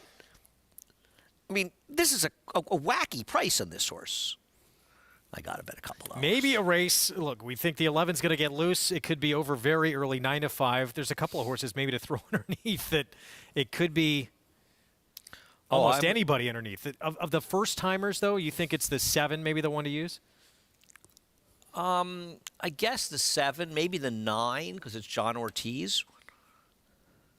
John Ortiz, of course, with Barber Road. He's got to be very excited about that Derby prospect, who I think as the ground gets longer, that's one of the horses coming out of that road in Arkansas that you can be very excited about. Oh, yeah. Well, I tell you what. Your favorite Arky bred will be running this weekend. Are you excited, by the way? Oh, Garhole? Garhole, no question. Part of the cross-country pick 5 tomorrow. And you don't have to bet any horses. I don't think there'll be $150 horses in this week's pick 5. What do you think? What's that? I said, what do you? I don't think there'll be $150 horses in this week's pick 5. There were 2 last week. Yeah. Started with the Saudi Cup. Sky. Concoction. 2 more now. You can't make this stuff up. And Tale of Truth.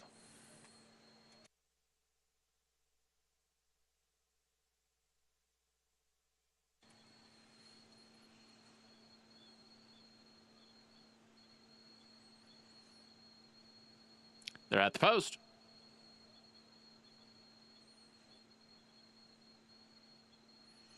They're off.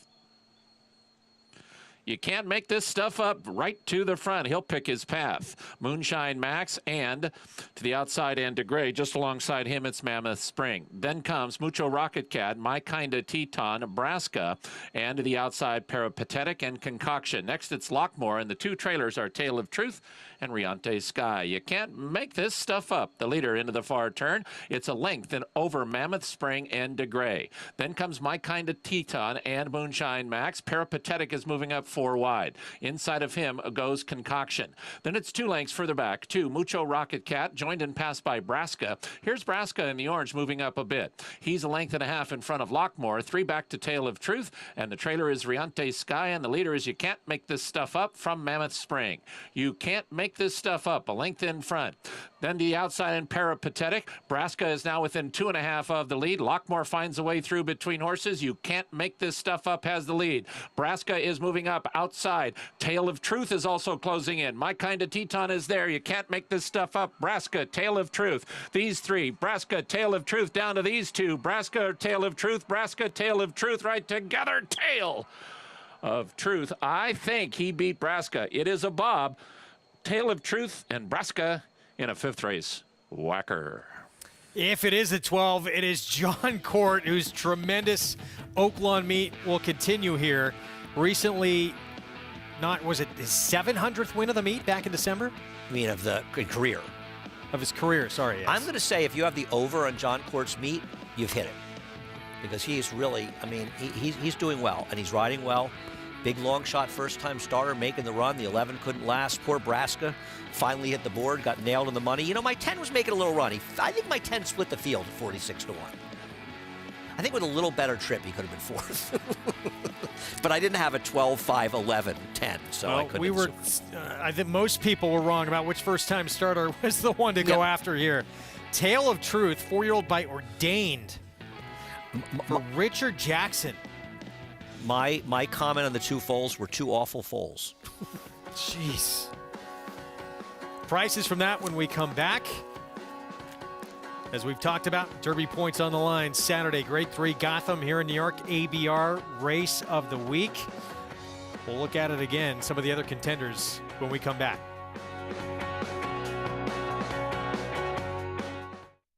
Harris Farms, proudly standing Smiling Tiger, a triple Grade 1 winner, defeating Breeders' Cup champions Dancing in Silks and Amazombie, a leading California sire with over $9.7 million in progeny earnings, with 94 winners in 2021 and graded stakes superstars like Spice Perfection. Spice Perfection wins the Grade 1 La Brea. And Tiger Dad.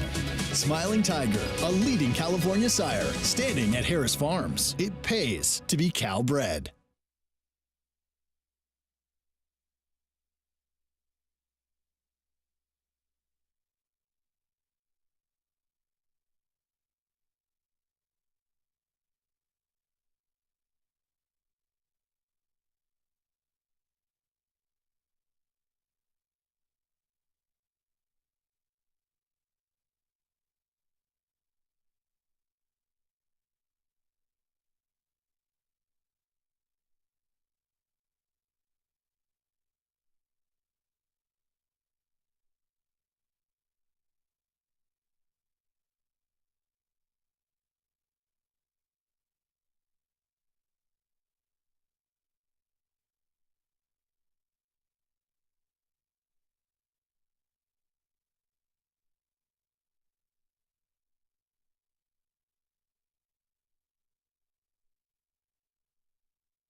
Survivalist is coming up on the far outside, and Naughty New Yorker is also making a move. They've got Pavo to catch. Survivalist is coming. Galloping Grocer is fighting on from the inside, and Naughty New Yorker, then Buy-A-Nose Joe. It's a thrilling Gotham, and here comes Survivalist to win it.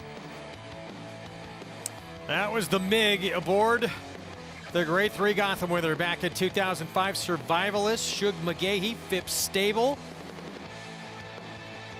MiG looking awfully good in that rendition of the Gotham, and then unfortunately would have to run into Bellamy Road in the Wood Memorial next time out. But a nice Gotham win, MiG. It really was, and there was just so much going on in that race. Survivalist, not a very big horse, a diminutive son of Danzig. He was getting leaned on. Northern New Yorker came up inside of me with Jean-Luc Samin, and I was trying to hold him in, but he was so much bigger than my horse that it was kind of slowing my horse down. Eventually I said, you know what, I just got to get away from him. I'm hooked up on this horse, and he's slowing me down. Got out to the middle of the track. He kept grinding, very fast-paced in that Gotham. Pavo had lost his stirrups. Alan Garcia, Galloping Grocer was your big favorite, the New York bred. And then actually Jean-Luc Samin, a good friend of mine, claimed foul on me because his horse got struck in the face by the crop of Alan Garcia with Pavo. And he saw those red and black colors and thought it was me on the Phipps runner with those red and black colors. So a lot going on in that race. And, you know, the Gotham, always a race that I loved. Fortunate to win it 3 times, but had been coming here since I was a little kid watching it in the spring. So always a thrill, and particularly to win it for Shug McGahee and the Phipps family. Pretty regal pedigree mentioned by Danzig. Dan was full sister to Seeking the Gold as well. I believe went immediately to stud in Canada Really? Upon retirement, yeah. Really? Very nice. Of course, I always loved that Seeking the Gold family. Seeking the Gold was a con game, actually. I think was a half to a horse I love named Stackback. All those Phipps pedigrees, loved those Phipps horses that ran. They still do, but so many good ones back then. I bet Survivalist that day, actually, despite the MIG riding. And you got 7-2. Who are you going to bet tomorrow in the Gotham? Who am I going to bet? I'm picking Morello. I picked him over Dean's List. I didn't have a clever idea in this race. I love this race. I'm sorry that High Oak chose to run in the Fountain of Youth and not here. I think he would have been a big factor. I think it was a mistake to run him in the Fountain of Youth. I am scared of this horse because not because it's Todd Pletcher. I mean, Todd obviously wins a lot of these races, and you take his horse seriously because he's good. I mean, he's fast. And if he can get the mile, he can win this race. I think he's the biggest threat to Morello. I don't think it's Rockefeller. I think it's this guy because we know he's good. He beat a good horse, Nero, finished a good second in his next start in the Swale. He's going to try the Fountain of Youth. He's determined. Now listen, it's a Todd Pletcher horse that's got to transfer that Florida form up here. Sometimes it works, sometimes it doesn't. But he's okay. I'm not worried about Rockefeller. Bob Baffert, outside post, going to have Trevor McCarthy aboard. He was second to Newgrange, who disappointed last time out on that Arkansas road to the Triple Crown. What don't you like about it? Well, I will say Newgrange had a better trip with the track, but this was a forward track. I thought his win at Belmont, it's turned out that Nashua Field has come back and not been very good in subsequent races. He also rode a good inside bias that day at Belmont Park. I just don't think he's very good. Is he impossible? No, he's not impossible. But speed is more the name of his game. He's certainly not getting the lead in here with the presence of Dean's List at the very least. So he's already taken out of what may be his best asset. And I just think Morello is going to mow him down. I think either Dean's List wires him or Morello runs them down. Anybody else, and I'll be a little bit surprised. Race 10 on the program tomorrow. Part of the cross-country Pick 5. We're going to be hard-pressed to find the prices that we had last weekend. As you told us earlier, it starts with Tampa Bay, race 8, a maiden special weight. Ends at Oaklawn with that no double breeders stakes and the Gotham Busher and down the Dusty Road in the middle. Down the Dusty Road. Is that an ELO song? Could I feel be. like it is. I could be wrong. Something like that. It's a great name, though, isn't it? I would be surprised if Oaklawn named it after No, the he's actually I think he was a Zayat Stables horse down the Dusty Road, as a matter of fact. Okay. One of their first stake winners. I could be wrong. I think down the Dusty Road might have. I'm not sure. I think he won a big race. Could he have won the La Brea? I was talking about the horse with Steve Bick the other day, and I think down Dusty Road, unless I'm confused, may have been a horse for the Zayat stable. 3 to 5. Our features coming up here. It's Eloquent Speaker from the rail. Let's go downstairs to Mig. Yeah, you got a big favorite in here that certainly looks very good in the flesh here, and the one Eloquent Speaker. But I'm going to talk about the two Ray Handel runners, starting with the 3 Dealing Justice, who did show ability early in her career, and then just really kind of fizzled out. But I was talking with Ray, and after she had won in Kentucky, she had a very minor surgery, nothing big deal, and she came back showing some, ability again, showing some speed. And then last time he thought maybe the muddy track had something to do with her poor performance. He thinks she's doing good. I tell you, from a physical perspective, the 3 Dealing Justice could not look any sharper or any better here in the paddock. And a filly that has shown enough ability to compete here if the filly that shows up that showed that promise earlier in her career. But from a physical perspective, I really like what I'm seeing from the 3 Dealing Justice, as I do the other Ray Handel runner, the 5 Rosa Veloci. And I think their styles complement each other. I think Dealing Justice will show some speed. Rosa Veloci will be lurking just off the pace. And they just look extra sharp and really good in the flesh here in the paddock. All right, Mick, thanks. Post-break coming up here momentarily. 3 to 5, Eloquent Speaker. Getting set for her second start of her 5-year-old campaign. There she is coming up. Kendra Carmouche will be aboard. And eventually, privately purchased. We talked about it earlier with Chris Engelhardt. The plan is eventually to go to Mark Casse. But there's some other interesting things going on, like that 5. One of 2 in the race for Ray Handel. Coming off a win last time out here at Aqueduct. Yeah, I like the other Ray Handel horse in this race. The number 3 horse, Dealing Justice, who's taking a lot of money right now. At 8 to 1, I would say that the 5 is very bettable in here. But you missed the boat against a softer field, winning at 14 to 1. Now, it wasn't a bad field last time. And I think it's an effort. This is an effort that can win in this race. But I just hate coming back at much shorter prices in slightly tougher spots on horses that paid big prices the time before that. I also prefer another horse for trainer Ray Handel in here. But horses clearly seems to be moving forward. Those last two are the best race this horse has ever run from a speed figure standpoint. So 8-1, Rosa Veloce, Ray Handel. He's got Dealing Justice, the 3, who gets back to a fast track for the first time in 4 starts. And the last time Dealing Justice, the 3, was on a fast track, she won. Another look at the favorite. Bank Sting got by her last time out. Bank Sting 6 for 8 in her career. She's a 2-time stakes winner. Yeah. I think that she is way overbet at 3-5 because put a line through her last race, and I'm not saying you can simply ignore a race, her last race, Eloquent Speaker, but if you put a line through it, she's not really a heavy favorite here. And in my opinion, I think the biases that we've had, they haven't had them in the last month or so really, but we had very much that opening, that New Year's weekend and the month of January a great deal, not every day. They kind of dressed up the PPs. They hurt some horses, they helped some others.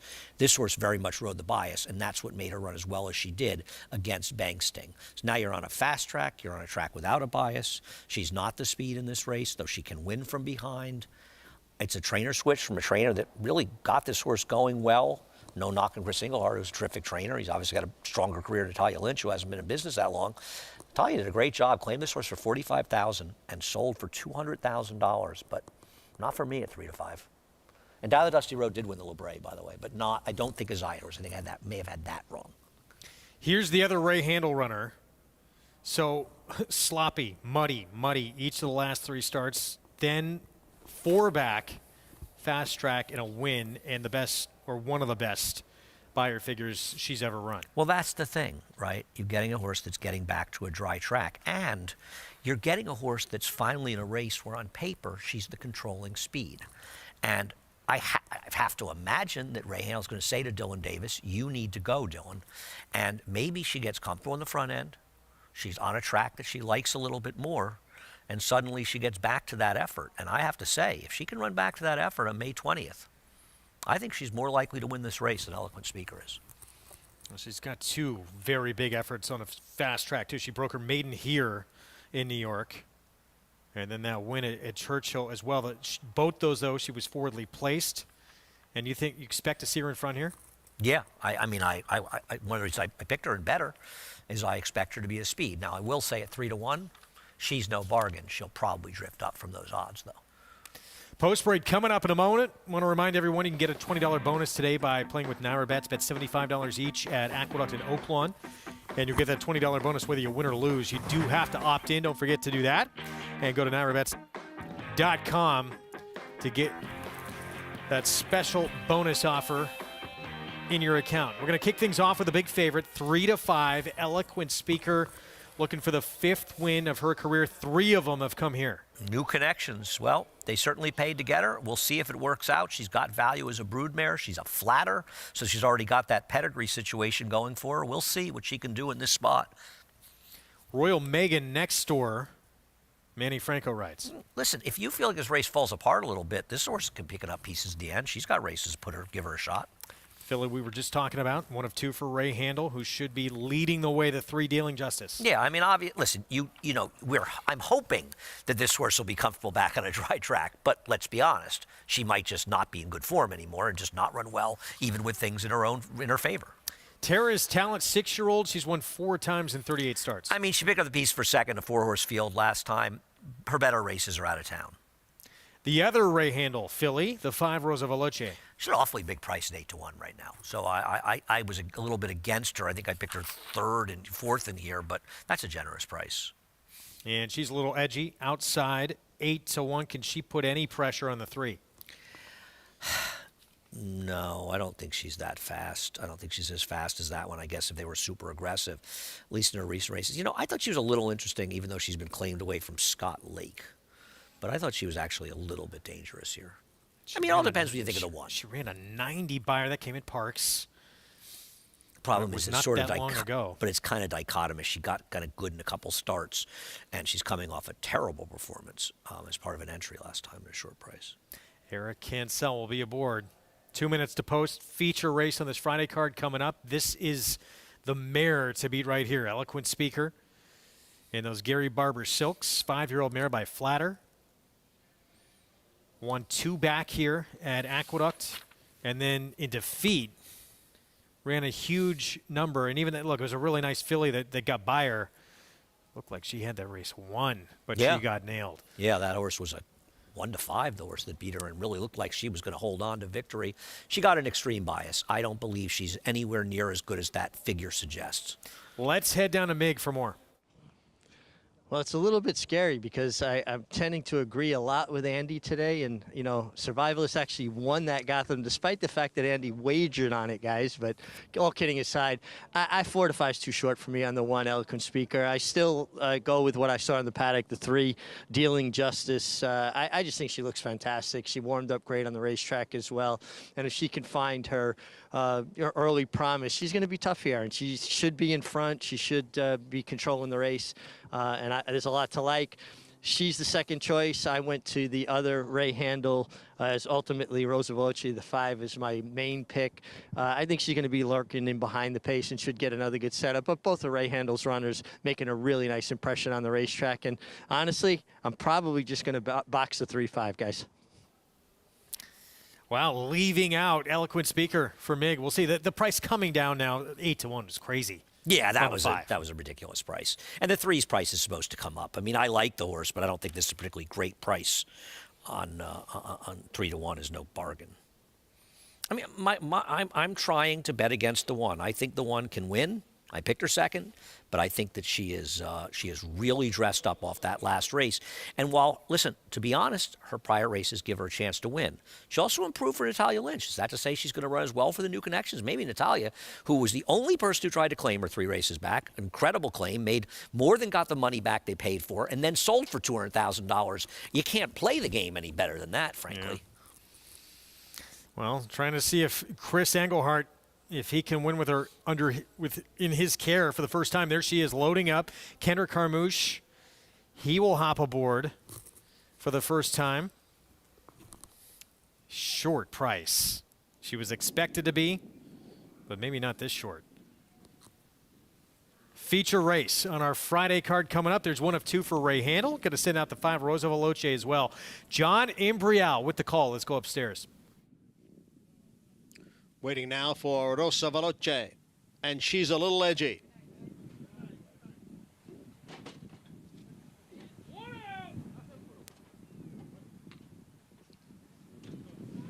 Set for race 7.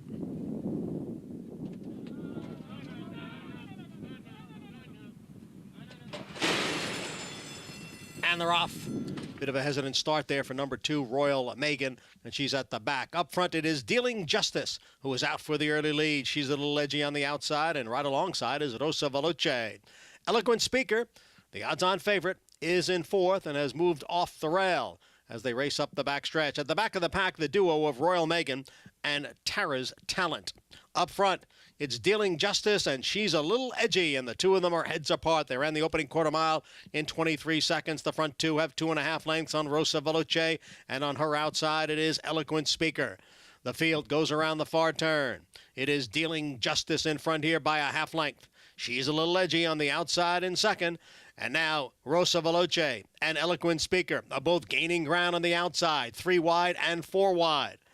And Tara's Talent gets in gear from the back of the pack, and then it is Royal Megan, the half in 46 and 4/5 seconds. Dealing Justice battling on down at the rail. On the outside is Rosa Veloce. Eloquent Speaker has dropped back to last as they come past the furlong marker. It is still Dealing Justice. On the outside, she's a little edgy. And Rosa Veloce, Dealing Justice, still in front by 2 as they come on for the finish. And it will be Dealing Justice in a front-running score here. And it is tight for second between She's a Little Edgy and Rosa Veloce. Meets leading rider Dylan Davis, adds another Dealing Justice for Ray Handel's Zilla Racing, and the big favorite basically eased late in this race. Yeah, I mean, I know that I was against the one because of the bias. Obviously, something went wrong with her in this race to run as badly. But dealing justice, I mean, she was finally in a situation. You were right, by the way, the 6. She actually put a little pressure on her. But she was able to get comfortable on the front end, something she hasn't been able to do. She got to the dry track and got it done. And at the end of the day, Greg, don't you think she just kind of ran back to that last fast track race? I don't think she ran brilliantly, but she ran well enough to beat them. And if, like me, you were a little bit suspect of the 1, there was sort of nowhere else to land. And by the way, a good job keeping second, but she's a little edgy. And she outgained. It looked like it was going to be a Ray handle exacta. Finally, an upset comes in this sequence. Been extremely chalky and a pick 6 carryover day until now. Dealing justice, Ray handle. Dylan Davis, Zilla racing at 9-2 in the feature. We'll be back.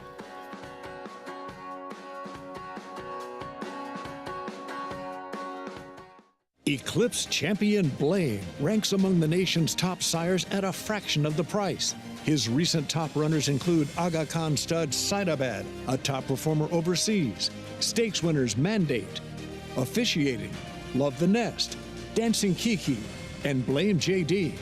With success on the track and success in the ring, this proven son of Arch is truly a gold value stallion. Blaine, standing at Claiborne Farm. Who you betting on? How about an app created specifically for horse racing? Nairo Bets. We specialize in thundering hooves, fist pumping, and boosting your bankroll with robust weekly promotions. And offer betting tips from actual horse racing experts. Bet all day and night, nationwide. Get the action and thrill of horse racing with Nairo Bets.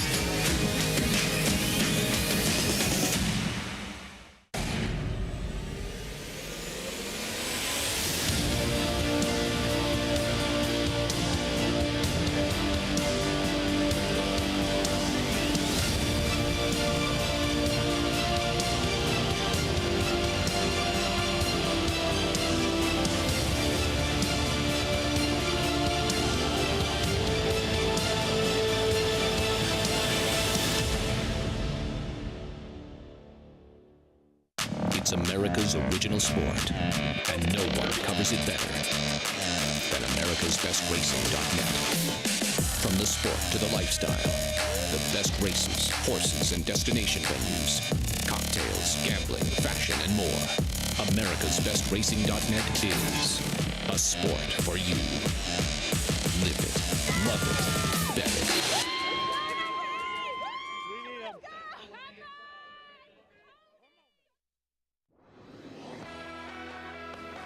Back on America's Day at the Races on FS2 program brought to you by America's Best Racing. For the love of the race, visit americasbestracing.net today. Real quick, did we get prices? We may have shown them quickly. Tale of Truth.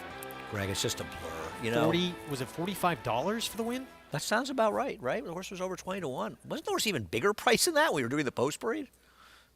Yeah, $45 winner. All right, here's our post parade. For the 6 mile, a 16th, 50,000 starter allowance, Stealth Fighter, 9-1. He's been invisible in his last couple races. Good one. I've been waiting to use that line. That was good. Magoo, 7-1. McLean Robertson. You a Mr. Magoo fan when you were a kid? Looks like a major player in this race. 9-length winner against 40 maiden claiming. I did not watch a lot of him. Clancy's Pistol, Diodoro. If Robertino Diodoro was winning at his normal 30%, I think you'd be betting out on this horse. But the way he's going, I ain't betting this guy off the claim. 5-2 off a big win for 30 maiden claiming for a different barn. Winterwood, Terry Brennan claims off of Rudolph Brissett. Right. And do you really want to take a horse claimed by a guy who is 1 for 33 in 2021 and 0 for 5 so far this year at 8-5? I don't, but he's kind of the worst to beat. Yeah. 5-1 Brody Streak next door. Speed. I think I'll just bet every. This is not Chris Hartman. I'm sorry. Actually, this horse is dangerous to wire the field. With Francisco Arrieta aboard and the Silent Disco outside.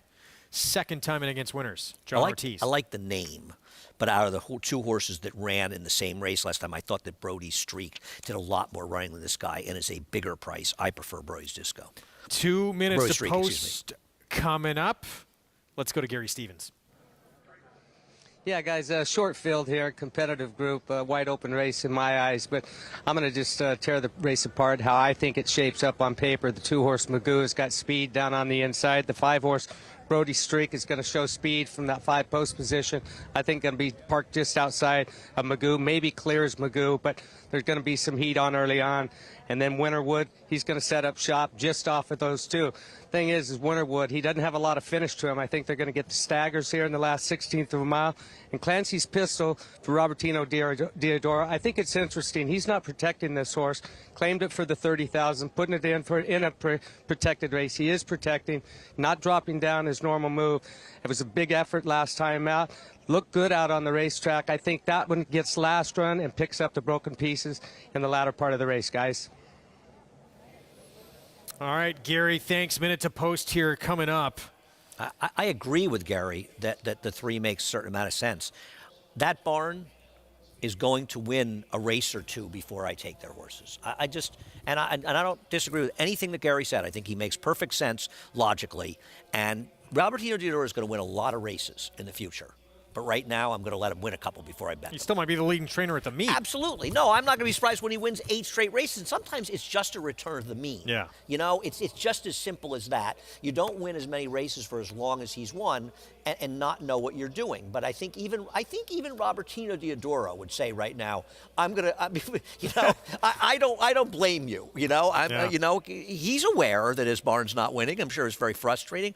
And you know, Gary said, you know, what was he saying about it? It's slumps, and I get he doesn't like it. I think, you know, you talk to Richie, you talk to Gary as riders. When they're going through a slump, they're making the wrong decision. They get to that fork in the road, and they feel like everything they do is wrong. Bettors do it. You and I were talking about it a little bit in Talking Horses. When you're betting and you're losing, you're making nothing but mistakes. When you're betting and you're winning, it just seems like everything is crystal clear to you. It's like the basketball player that sees the big hoop. And right now, he's not seeing the hoop. Well, we'll see if Winterwood, for Diodoro, Clancy's Pistol, the 3, can help turn things around. This horse, big move forward, but that was for a different barn last time out. I mean, this horse had run modest figures and then got a 74 buyer for the win going a mile and a 16th at Oaklawn, same distance we're going here. I wish the 5 was coming out of a better race last time. Because I don't really like the race the horse is coming out of. I do think the 5 is a very fair price at 9-2, though. I'm going to bet a couple dollars on the 5 in this race just to get a little action on Brody Streak. Yeah, we'll see. Magoo has speed as well. I'm not sure he'll clear that one, but in Francisco Arrieta, I will trust. Meanwhile, Ricardo Santana Jr., he's on the 9-5 favorite, usually a logical spot to wind up with, a horse who would at Churchill and Oaklawn, 3 straight times they tried him in straight maiden special weight, and he actually hit the board in 2 of them. He was favored in 2 of them. And the reality is he may have just been a very good claim. You know, these are connections, the Madacat and SF Racing and Stone Street. They're buying horses, and they've had success to win big races. Charlatan, Justify. They realized they weren't winning any big races with him, so they dropped him for 50. I bet you this wasn't the only guy that tried to claim him, but you're still, you know, betting on a short-priced horse for a trainer that's had little success, and that bothers me a little bit. Ricardo Santana, you and I were talking about off camera. I can't say enough about how well David Cabrera has ridden here and Francisco Arrieta has ridden, but they're in a dogfight. Ricardo Santana, he's a heavy favorite to win the title. I'm sorry. He's going to get the mounts, and he has just had too great a career not to be considered the heavy favorite. Won 9 of the last 10 riding titles at Oaklawn, and that's been when he's been sort of the sole rider for Steve Asmussen. Even though that's not the case this year, he's still going to be extremely hard to deny. And in part, it's been really a good thing for him as a rider to expand that business. I agree very much with that. I mean, listen, to be fair, his biggest successes by far have come with Steve Asmussen. What did he win? 5 grade 1s for Steve Asmussen? But to be fair, Steve Asmussen won them with Ricardo Santana as well. They've been a great team. And it's worked well for both of them, and there's confidence in both of them. But you're absolutely right. Ricardo Santana talked about coming to New York, certainly going to be in Saratoga a big part of the season. And the more outfits he rides with, the better off for him, right? And you got to think, looking ahead to Saratoga, there's a lot of trainers excited that he might be available. Well, we've seen for the first time in a long time. In past summers, win with $40 horses in turf races that Steve doesn't train. I mean, Ricardo Santana has made it very clear that he belongs riding with the best riders in the country, and it's not just because he rides for Steve Asmussen. A lot of his success is predicated by his association with Steve Asmussen. He deserves a ton of the credit, but Ricardo has delivered. He's on the 8-5 favorite here for trainer Terry Brennan. We're set for the 6th. It's the start of the late pick 4 from Oaklawn. Here's Vic Stauffer.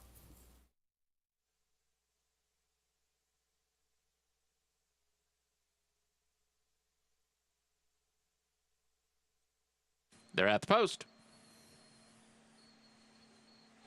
They're off. Winterwood and Magoo show speed. Stealth Fighter and Brody Streak are close up. Then Clancy's Pistol and the early trailer is Silent Disco. It's Magoo quickest at the clubhouse turn. Magoo has the lead by a length and 3/4 to Winterwood, who is passed on the outside by Brody Streak. Then comes Clancy's Pistol, who moves through at the rail. And now moving up into third is Silent Disco. They turn into the backstretch with Magoo the leader.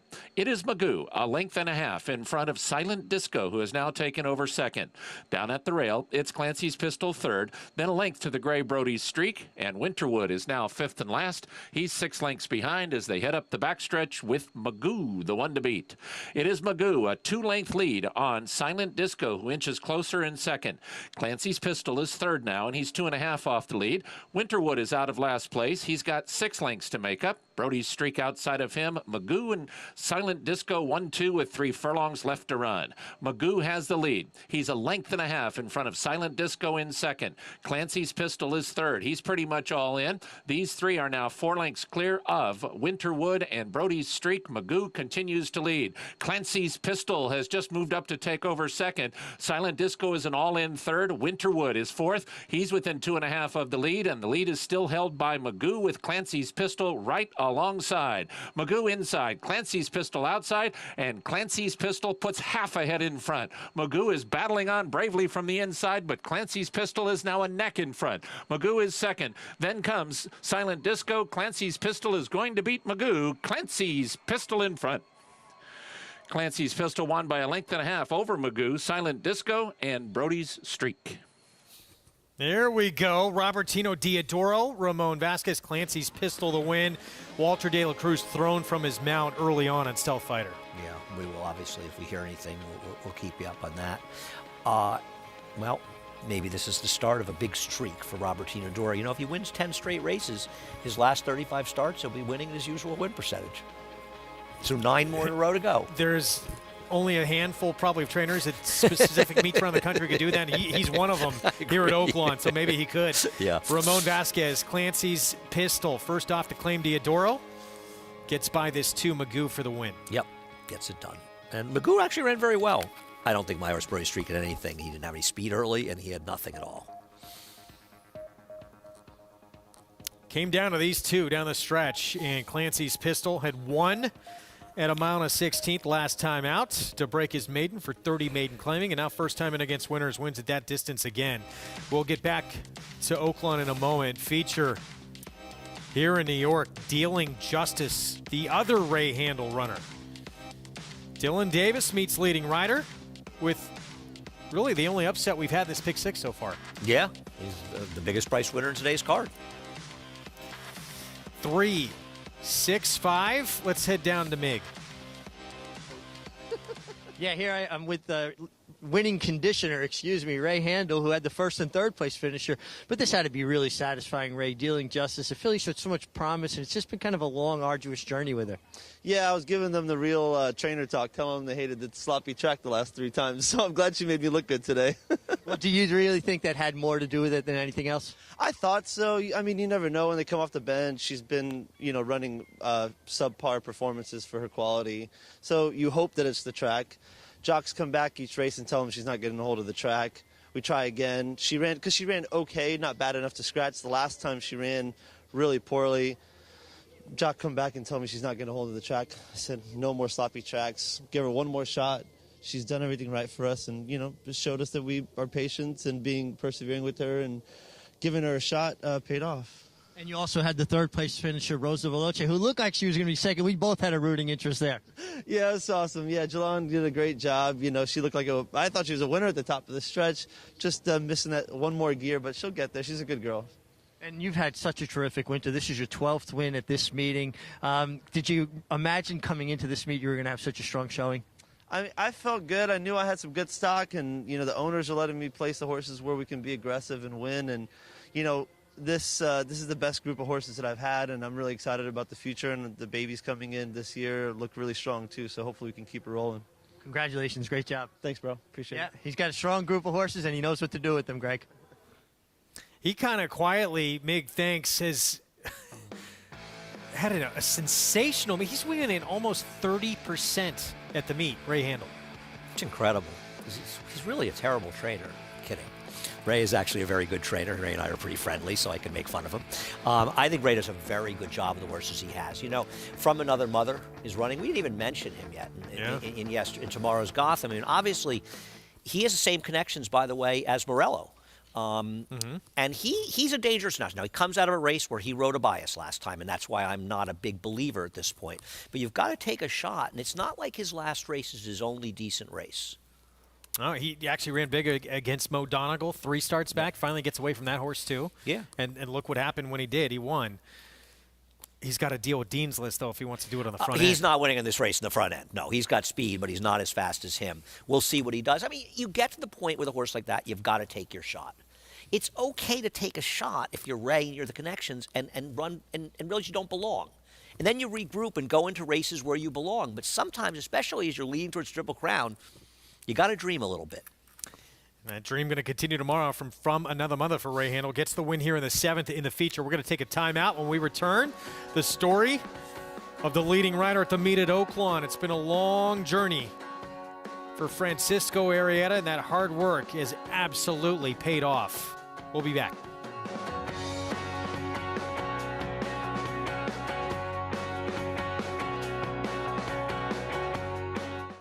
The sun shines bright on Caraconte. His first crops of racing age are showing brilliance on the racetrack with a high percentage of stakes winners. His versatility is evidenced by winners on all surfaces across the globe. And his offspring are lighting up the sales ring. With his biggest and best quality of books in the pipeline, the sun shines bright on this value sire. Caraconte, standing at Gainesway.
Back on America's Day at the Races, program brought to you where you can play it all. Go to NYRABets.com, download that NYRABets app, and bet any track, anywhere, anytime. Ramon Vasquez, Robertino Diodoro, Team Lone Rock with Clancy's Pistol. Here are the win off the claim. Somebody may have had to show Robertino how to find the winner's circle at that point, and I'm sure it's a massive relief for him. I like Tino. We get along well, and I'm sure it's relief. You know, in this game, if you haven't gone through a bad streak in this game, you're not a player in this game. It just means you're not winning, you know, and I'm sure it's happened before, it'll happen again. Sometimes it's just a question of a reversion to the mean. $6.80 for the win. First time in against winners for Clancy's pistol, 3-year-old son of Lookin' at Lucky. 327 trifecta, $95.20. Race 7. $20,000 maiden claiming sprint. 5.5 furlongs. Rider change. No Joel Rosario on the 4. It's going to be Florent Giroux. I'm betting here. I am betting Smoky Mountain Rain. Speed backed up against a little better first time out. Ramon Vasquez looking to go back-to-back. Nightcap still to come from New York. Massively changed with the scratch of the One Foolish Ghost. It would have been in front.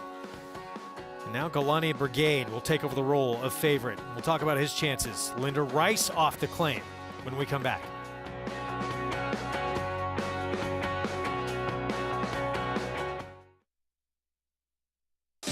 Run Happy, the #1 second crop sire by graded stakes winners and earnings.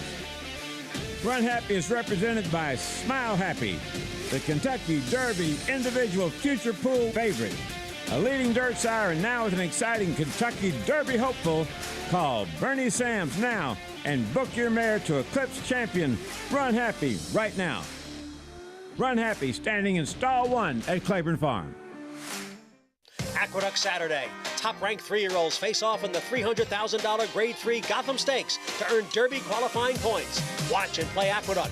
Saturday live on FS2, 4:30 p.m. Eastern, 1:30 Pacific.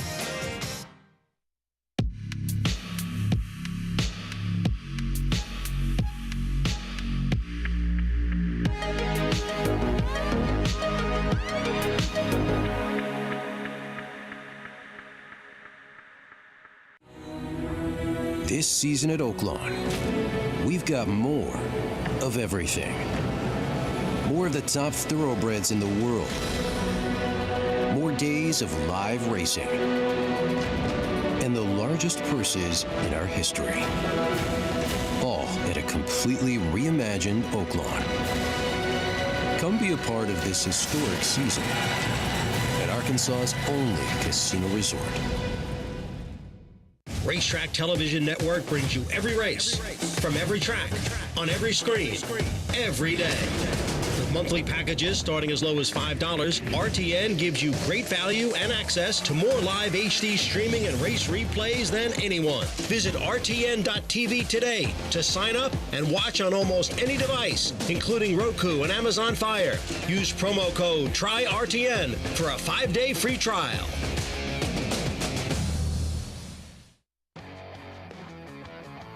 We're back on America's Day at the Races. Brought to you in part by legendary Claiborne Farm. 100 years of doing the usual unusually well. We have the Nightcap coming up next in New York, and it's a race that was completely changed with the scratch of the One Foolish Ghost. Huge back class, was taking a massive drop in class and would have been the speed of the field. Yeah, I mean, like him or not, he was way the horse to beat in here, and it changes it, and I think it makes it wide open. Let's head downstairs to Richard Migliore. Yeah, it's definitely a bit of a question now exactly where the pace is going to come from with the scratch of Foolish Ghost. But let's talk about the 4 Galani Brigade, who could turn out to play out as a speed. Could not look any better here in the paddock. Looks very sharp, carrying great weight, good coat from a good barn, obviously. Linda Rice, the Galani Brigade, there's certainly a lot to like here. The 5 Cecilia Mike, I like this horse. This horse is a horse, just shows up every time. He doesn't win that often, but he's always getting checks. He's closing in on $600,000 in earnings by way of 6 wins, 19 seconds, 12 thirds. But a horse that always carries his weight well, and I like what I'm seeing from him here in the paddock as well. And the 6 Bad Guy from Rudy Rodriguez, no wonder. Horse from Rudy Rodriguez's barn looks good, well turned out, but he could be a bit of a disadvantage because he's more of a closing type in a race where it's kind of a question who actually is the speed.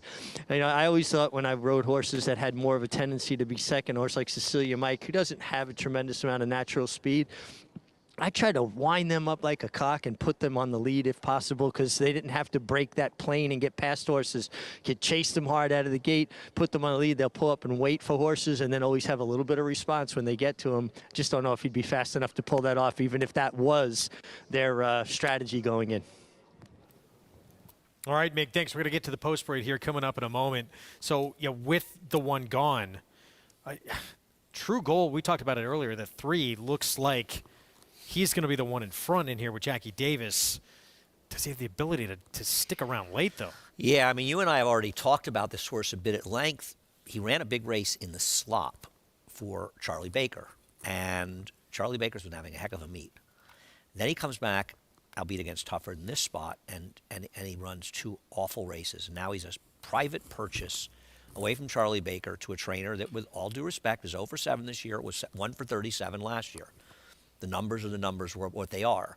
So you're going from a barn that wins die percentage to a barn that's had very little success, and Charlie Baker gave up on this horse. And I don't think he sold him for $25,000, whatever they paid for him. He does look like speed in here, I agree, but isn't he going to be dealing with Galani Brigade? And I know that Linda Rice is going through a tough run with her claims at Aqueduct, but still, he's still a more likely winner, isn't he? Oh, no. Yeah, 9 to 5. There he is. Jose Lezcano leg up on the 4. You can play this race with Naira Bets. Download the app.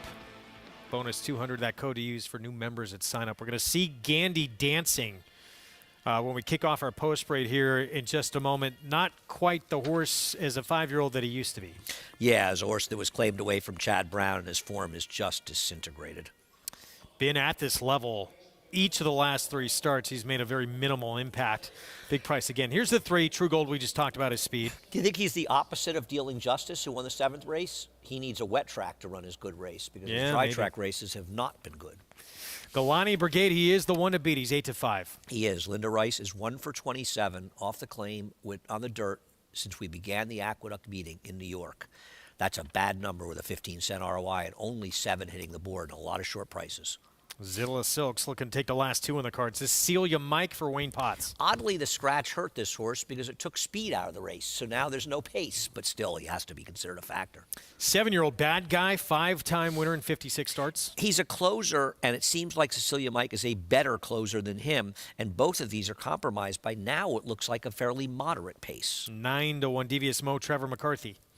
This one's taking some money. I have no idea why. It must be the jockey change. And Devious Mo has been running in conditional, not only 3 lifetime claimers, and now running in an open claiming race. Huge class jump. And outside, O'Shea, Can You See at 7:01. This is my tepid choice in this race. Dead rail last time. His run races fast enough. I was kind of hoping with the 1 in there to cement a 1-8 exacta, the 1 wire the field, and maybe he picks the pieces for second. Now he's a bit compromised by pace, but I'm alive in the double, and I played some exactas. And it was, carryover day, as we talked about, coming into this afternoon in the pick 6. And right now, to the favorite. $1,000, I think, roughly. Yeah, just over, $1,000, $1,009. Obviously, you play the pick 6. You want to make a score, and you and I have both hit some nice multi-race bets in our lifetimes. But I like it when it comes back relatively logical, and the small players have a chance to win as well, And this is a case where a lot of people are live. And the funny thing is, this is one of those arguments. I like Dealing Justice. I might have lost by betting against one of the 2 favorites that began the sequence. And we talked about this a bit in the show, right? You get your decent priced horse home and you don't hit. Fortunately, it weren't any big prices to make it even bigger, 5 figures or so. 8 to 5 favorite remains Galani Brigade. Let's head downstairs to Mig. Yeah, and very logical. I just think this race is a hard read, and I kind of had a little bit of an epiphany watching the horses warm up. And the 3 True Gold, Jackie Davis, she tries so hard, she rides so hard.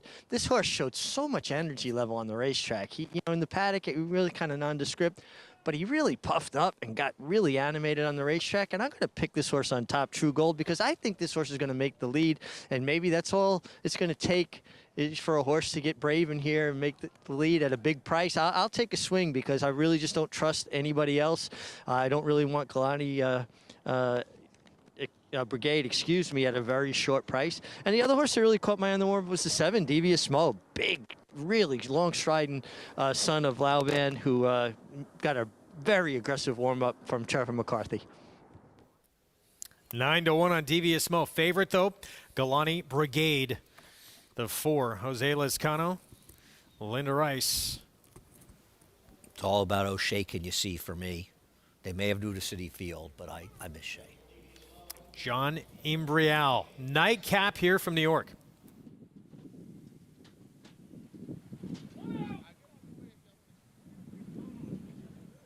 Set for the start of race 8.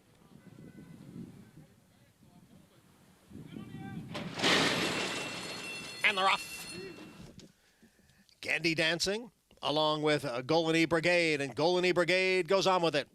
Devious Mo on the outside runs in second. Gandy Dancing back in third. Right alongside is True Gold in fourth. Then Cecilia Mike running in fifth. Break of 2 to Bad Guy, and 3 more to O'Shea. Can you see? Golani Brigade is the leader here by a length. Golani Brigade in front. And on the outside is True Gold running in second. The quarter went in 23 and 4/5 seconds. The field rounds the far turn. Golani Brigade by 3/4 of a length. True Gold on the outside runs in second. Now Cecilia Mike is on the move on the extreme outside. Cecilia Mike is now up to second and now up to challenge Golani Brigade for the lead. Golani Brigade and Cecilia Mike will come to the top of the stretch together. Gandy Dancing is down at the rail. True Gold is now back running in fourth. Bad Guy on the extreme outside. Golani Brigade is holding on to the lead here. Cecilia Mike is all out on the outside. Golani Brigade and Cecilia Mike. Farther back it is Gandy Dancing in third. And now there's a 16th out. It is Cecilia Mike up on the outside now to take the lead. And it will be Cecilia Mike and Eric Consell. Golani Brigade was second. Then Gandy Dancing and Bad Guy. Cecilia Mike getting by Galani Brigade, who got to the front in this race. Out quick to 3, True Gold. Eric Consell, Wayne Potts. And I think one of the keys in this situation was he got him a little more in the game, which sometimes is a problem for him, especially going the 6 furlongs. Got him a little more in the game. He made that move in the turn. Then it looked like Galani Brigade turned him away, but when you're going through a bad run, especially in these claims like Linda Rice is, it just doesn't work out. And Cecilia Mike wore him down for one of his rare victories. Look at his career record. That's his 7th win in his 64th start with 19 seconds and 12 thirds. He shows up. He just doesn't show up in the winner's circle Over 600,000 in earnings. That would be a nice horse to have. Amazing. He's switched barns a few times, but an 8-year-old by Girolamo. Yeah. 16% of his in-the-money finishes were wins. Crazy. 5-2. Goes off second choice here in this finale. 5, 4, 2, 6. Gandy Dancing at 22-1 hits the board. Prices from this finale in New York and a lot more from Oaklawn coming up.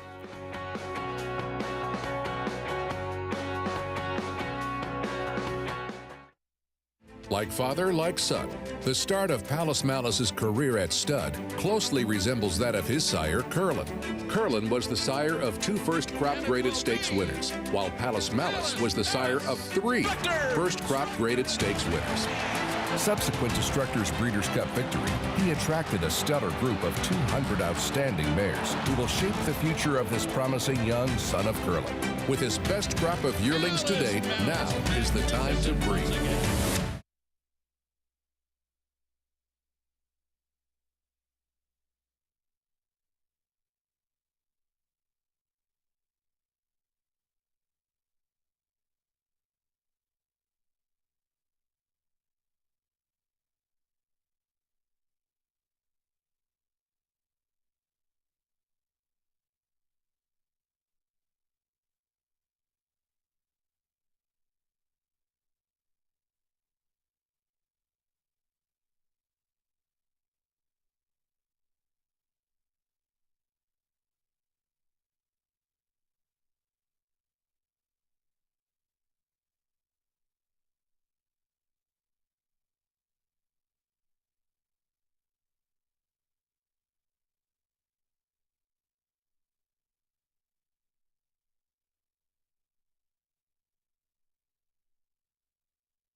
Back on America's Day at the races, Greg Wolf, Andy Serling, Richard Migliore, Gary Stevens with you on this Friday afternoon as we get set for the 7th at Oaklawn coming up. And a look at the current odds for this $20,000 maiden claiming race. Yeah, I'm trying the number 2, Smoky Mountain Rain. Dropping a little bit with speed. Here is Blame George, David Cabrera, Carl Broberg team up. I think this horse a little dangerous too, cutting back in distance, but we'll need the race to come apart a little bit. Smoky Mountain Rain, who was 5-1 against, a little tougher in the debut. Yeah, drops down, looks like the speed, took some money that day, sloppy track. I think there's some interesting things to like about this horse. Worth the money, Cody Rosen sends out, has some speed. Yeah, has some speed, but ran against much cheaper off the claim. Florent Giroux on DeMuro. Steve Asmussen, the gelding here's had 5 starts, has never hit the board. Yeah, and the bigger fig last time was in the slop. We'll see. It's been at a lot of different racetracks. This is the 5th racetrack in 6 starts. Lowest level that Mr. Frost has been at. He has not run much in his 3 tries. Yeah, this horse has just done no running. Pretty son of Frosted, though. Twice the price, even money on a horse who's 0 for 13. Yeah, I mean, the truth is he's got figures that kind of make him the fastest horse in the race. But you're taking even money on an 0 for 13 with 5 times second, too short price. It's not my kind. Yeah, why didn't he get it done last time when he came here as the favorite? Harry, 10-1, Ricardo Santana Jr. I love horses with one name, you know, Harry. It's an Archie used to run here. Maggie and I love Archie. Wildcat Hagrid, first-time starter of the 8. No pedigree, no money. A lot of Hagrids out there. Prince of Earl, 32-1. Is he related to the Duke of Earl? I don't believe so. Must be where they got the name, though, Renounced with that running record. Yes, he was. Right? The Duke wants nothing to do with him. And Brody Boucher on the outside. Isn't he far from impossible dropping down to get a piece at a big price? I actually used him a little with my 2. I threw him in the exacta. I don't get the 6 at even money. Short price, no question. With an update on what happened earlier here at Oaklawn. Let's go back to Gary. Yeah, guys, Walter De La Cruz fell going into the first turn in tight quarters. He hit the ground hard. He was conscious. He has been transported to the hospital here, Shai Vincent Hospital in Hot Springs. He was complaining of shoulder, collarbone pain. That's all the news I have right now, so we'll keep our prayers in for Walter. Now getting back to this race right here. Guys, I haven't a clue in this race. If I was riding in this race, I wouldn't even look at the racing form. I might look at it briefly and say, man, these things have had a lot of chances to start, and I'm going to pretend like these horses never run before. Just go out and react, try and get a good break, and see what happens. If I had to pick a horse in here, Andy, hate to do this to you, but it would be Smoky Mountain Rain, same as you. He did show good speed here in December, the one time that he ran. Decent speed. For a trainer that wins races, Brett Calhoun hasn't run a lot of horses here, 17 horses with only 1 win, but he's a good trainer. Ramon Vasquez riding very well. Got that down inside post. So if he gets away clean, that's the horse that I would choose to ride in here. But I maybe would just sit this race out and observe. Guys? I wish Gary was on him. You know, It'd one be thing fun I to know, watch, wouldn't it? I know Gary would be in front. I wouldn't worry. Not that Ruben Vasquez won't be in front with him either. And he's taking all the money. They better run this race soon. He was just 4-1. You know, he's looking like he's about 2-1 if they don't run it. I'll say this. Look, 6-5 on twice the price. Look at the best race by a mile he's ever run. It's basically the only time in his career he's sprinted. 5.5 furlongs. At Los Al, right? Not that, you know. The other thing is he hasn't run that many times in the dirt, to be fair. But I get why he's favored. I do. It's just we look at races for, you know, sort of angles and sort of oddities, and I don't bet on horses that are you know, big careers and offers. I'm not betting DeMuro. This horse is being bet because it's Steve Asmussen. His races at a lot of different tracks are not good. When Steve Asmussen runs on the turf, he's given up. He's a new gelding. And also Joel Rosario not riding him, right? It was listed in my form that Florent Giroux. I think I printed it around a month ago. I think I handicapped this race sometime in January. But a legend of the riding world just showed up. One of the great riders of all time. Richard Migliore is haunting the set right now. He'll be taking over in a minute. You're leaving, what, after this race? Greg, I got talking horses with you tomorrow. I got to get a lot of sleep. I got to be ready. You know, it's not. The game has changed. So for Mick's me. going to be by himself on the deck. Yeah, right. You're taking the trade where there's a 527 or 29. We'll be on it. Richie, you're on your own. 7-5 favorite. You wonder too. Look, twice the price. If he can come close to even repeating that race, this race is over. 2 back at Los Al. Well, assuming that the 2 doesn't improve, get clear, and get brave on the front end, right? Well, I mean, that's not the most ridiculous possibility, is it? You'd have to move. Yeah. I'm you just see saying. him running a 70 buyer, maybe potentially. Well, yes, okay, I agree with you. But do you really? Let me put it this way: you're going to take 8-5 if the 6 runs a 70 buyer here? He might run a 60 buyer and win this race. That's the thing. Yeah. So I get that. And listen, he's also drifting up now. He's no longer even money. And who knows if they're ever going to run this race. They take their time, don't they? Not like us New Yorkers. We're in a hurry. 9-5. There he is, Christian Torres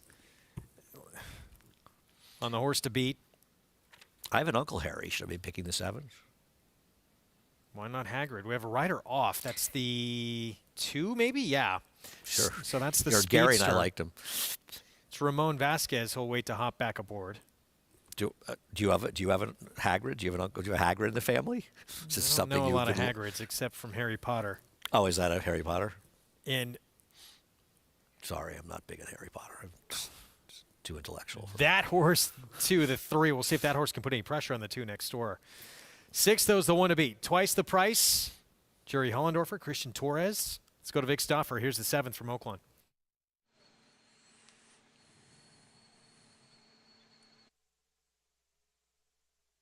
DeMuro.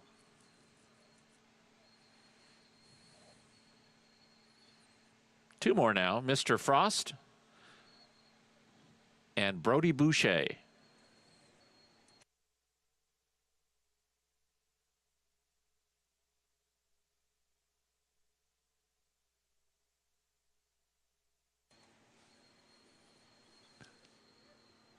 They're at the post.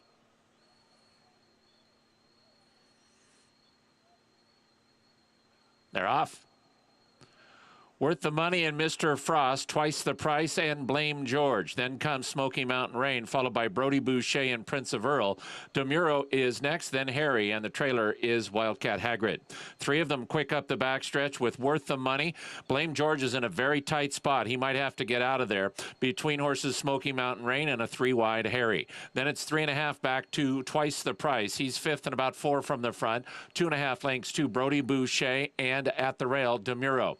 Prince of Earl is next, and Wildcat Hagrid is desperately last, and Mr. Frost has the lead. It is Mr. Frost just in front from Smoky Mountain Rain in second. Blame George is 3-wide in third. Moving up 4-wide is Twice the Price, and you better take a look at Twice the Price in the white blinkers because he's made a move all the way up to challenge Blame George for the lead. Twice the Price and Blame George, final furlong. 2.5 back to Harry in third. Blame George and Twice the Price. They will decide it. Blame George is turning away Twice the Price. Blame George, Twice the Price, second best. Blame George in front. Blame George beat Twice the Price by a length and a half. Worth the Money was third. Harry finished 4th. Well, it looked like the favorite was looming large, making a big move in here, but unable to get by. Blame George making start number 3. That's 6 seconds now in 14 starts. My biggest exacta box was 1-2. Do I get credit for that? Blame George. Turn back, Greg. Carl Broberg. Turning back. Gets it done. Debuted at this level. Yep. Claimed out of that race. They stretched him out. Now back to sprinting in a win. Nice job here holding off the favorite. And he ran well because he got a little bit tight down the backstretch, took him out of that spot, and re-rallied. And so he's not bad to have Twice the Price as the one who's coming to get you because he don't want to pass anybody. Cabrera, he's in the hunt for leading rider. He notches another win. And Blame George, 4-year-old son of Blame, breaks his maiden start number 3. Back to New York. And the nightcap goes to Cecilia Mike, Wayne Potts, Eric Cancel. Doesn't win too often, but he got it done today. Eric Cancel, nice ride getting him in the game and running down the favorite, Galani Brigade. And Galani Brigade, I mean, he did everything right. He broke sharp, got to the front. Yep. You think just put the best horse. We thought going in he was the best horse. Put him in front. I agree. Nothing wrong. Good ride, the right ride. Linda doing everything right, but the same sort of situation. Jose Lozcano did everything right. Just not going well right now for that barn. And how about, again, Gandy dancing 22-1, completing that trifecta. Try still paid $80, but the favorites in reverse order, 1-2, in a 7-horse field. Pick 6, $1,230, with the second choice on the board, getting the victory. Card in the books on this Friday here in New York. Look at the Showdown online contest final standings and 192 bankroll created by the winner. Congratulations, USA guy beating Vinny. Compete every day, NYRA.com/showdown. Late pick 5, $384. All you had to find was Dealing Justice. $10, $40, $220 for, so about $880. So the parlay around $220. Got about 50 cents over, 50% over the parlay. There you go. And your work is done for the day. I am. Well, got some important stuff to do on air anyway. Yeah. Mig stepping in for Andy right after a short timeout. We'll take you the rest of the way out at Oaklawn. See you tomorrow on Gotham Day. Look forward to it. Can't wait to see you. See you Talking Horses. Yeah, sounds good. All right, when we return, the story of the family that built Oaklawn. We'll be back. Stay with us.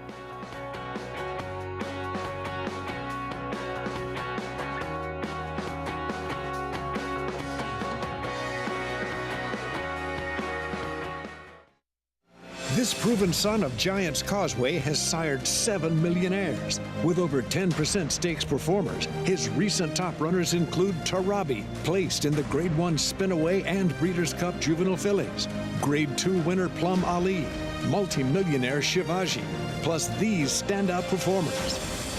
Now his biggest book in the past decade will be 3-year-olds in 2022. A proven value sire, First Samurai, standing at Claiborne Farm. Who you betting on? How about an app created specifically for horse racing? Nairo Bets. We specialize in thundering hooves, fist pumping, and boosting your bankroll with robust weekly promotions. And offer betting tips from actual horse racing experts. Bet all day and night, nationwide. Get the action and thrill of horse racing with Nairo Bets.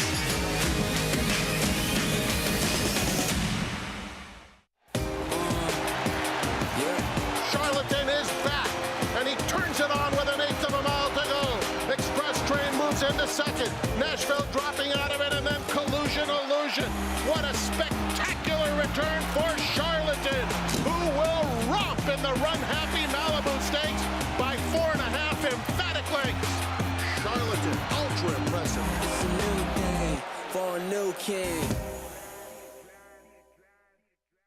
The Thoroughbred Owner Conference is back in person for the first time in 3 years and is being held in the new 1863 Club at Saratoga Racecourse, July 25th and 26th. Attendees enjoy 9 ownership topics with an impressive list of speakers, along with social events to meet other owners and network, an opening reception at the National Museum of Racing and Hall of Fame, a conference dinner, and an afternoon of racing at Saratoga. It's the 2022 Thoroughbred Owner Conference, July 25th and 26th. See you in Saratoga.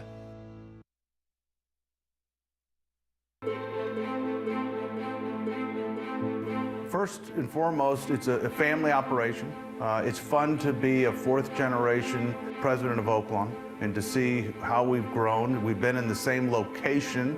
We haven't had to move across the street. That's kind of neat.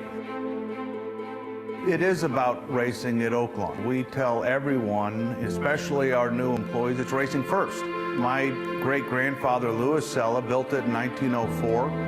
Charles Sella took over after him. John Sella took over after him, and then we had another Charles Sella, my father, take it over, and now we have Louis Sella. We like keeping the same names in the family. It helps with monogramming. I would sit in on meetings even at a young age. My father would take me and say, you know, be quiet and sit in the corner, and I do, and just listen. And throughout my life, I've been involved with racing, and it's always been really a part of me until finally when it was time to move in and commit. You can look at our media guide, which is published online as well, and look at that history. It's remarkable. We've beaten Prohibition, and we've gone through a couple of world wars and Vietnam and depressions, recessions. Truly the reason we're successful is for the reasons I just said, that we've been able to evolve, we've been able to change with the times. Beyond that, it's racing first, and really the oldest family in racetrack management in the United States, and we're very proud of that, and we're proud of that legacy, and we think that racing is successful and exciting and has a great future if you believe in it, and if you put your heart and soul in it, and you go forward with that mentality. We see that with our employees, we see that with our trainers, our horsemen, we see that with the horse owners that fly in from coast to coast because of the excitement that we have here at Oaklawn.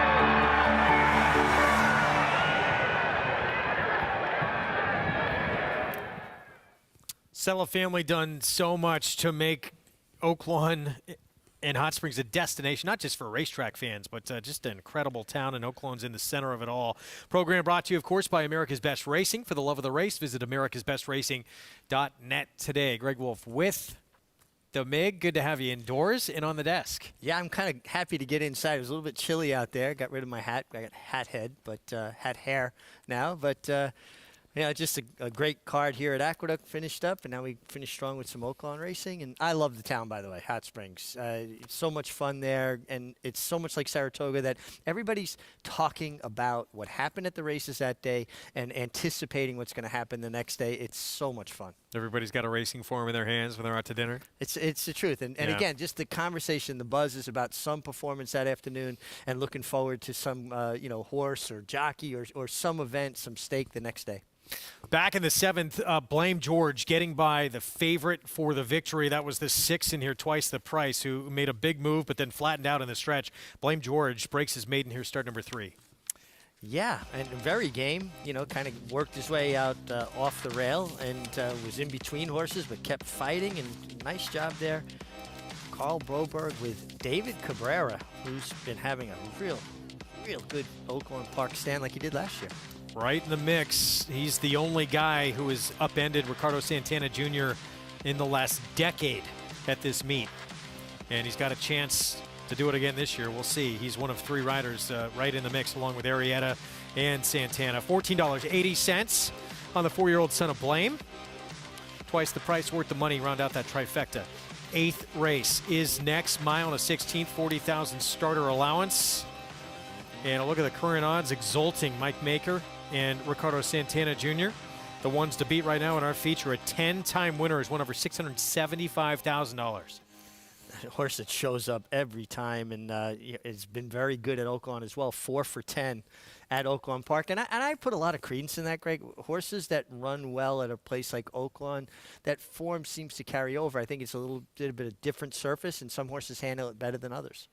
All right, we'll get back to the feature coming up. Let's look ahead to the stakes schedule out in Hot Springs and what we have to look forward to coming up in the next few weeks. A lot of talk on this show about down the dusty road. I think Andy finally figured things out with that horse, but some big ones down the line. The Azeri, the Grade 3 Whitmore, renamed, of course, for the Great Breeders' Cup Sprint winner for Ron Moquette. Arkansas Derby on that road to the Kentucky Derby, $1.25 million, and a guaranteed starting spot in that starting gate first Saturday in May, April 2nd. Oaklawn Mile still to come. We have a lot to look forward to still. It's a great racing. And one thing I love about the Oaklawn Park Stakes schedule, Greg, is that they have a comprehensive series for pretty much every division. The multiple races leading up to the main events. No Double Breeders' Stakes is coming up over the weekend. We'll have it for you tomorrow. One of the horses I'm actually most excited about outside of the Triple Crown, we've gotten to see him a lot on this program. Garhole has become a really fun sprinter to watch. Arkansas bred runner has reeled off 3 in a row for John Ortiz. He's in raging form. John Ortiz doing a great job winning at a high percentage. It's a short leaf stable horse bred by John Ed Anthony in the state of Arkansas. You know their hometown favorite, John Ed Anthony, having success at Oaklawn for about 50 years now. Well, this is a look at him on a wet track. Actually, which race are we looking at here?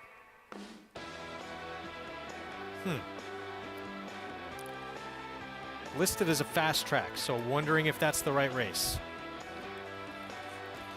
Anyway, he's won 3 in a row, and last time out, 87 Buyer in the win. He beat Temp Fate, he beat Bandit Point, they're going to try and deal with him again, but no doubt the race goes through him. Well, he's fast, he's tactical, he doesn't need the lead, but he's quick enough to put himself there. He's drawn towards the outside, so he should be able to get the kind of trip that Ricardo Santana would like to get with him. He looks formidable. Horses with speed like that set up their own race, they're not victim to traffic or other things that could go wrong in a race. And look, take these steps. You have him. It's against State Bred Company, but if he wins impressively again against this group, I mean, does he deserve a shot in Open Company, Graded Stakes Company, potentially?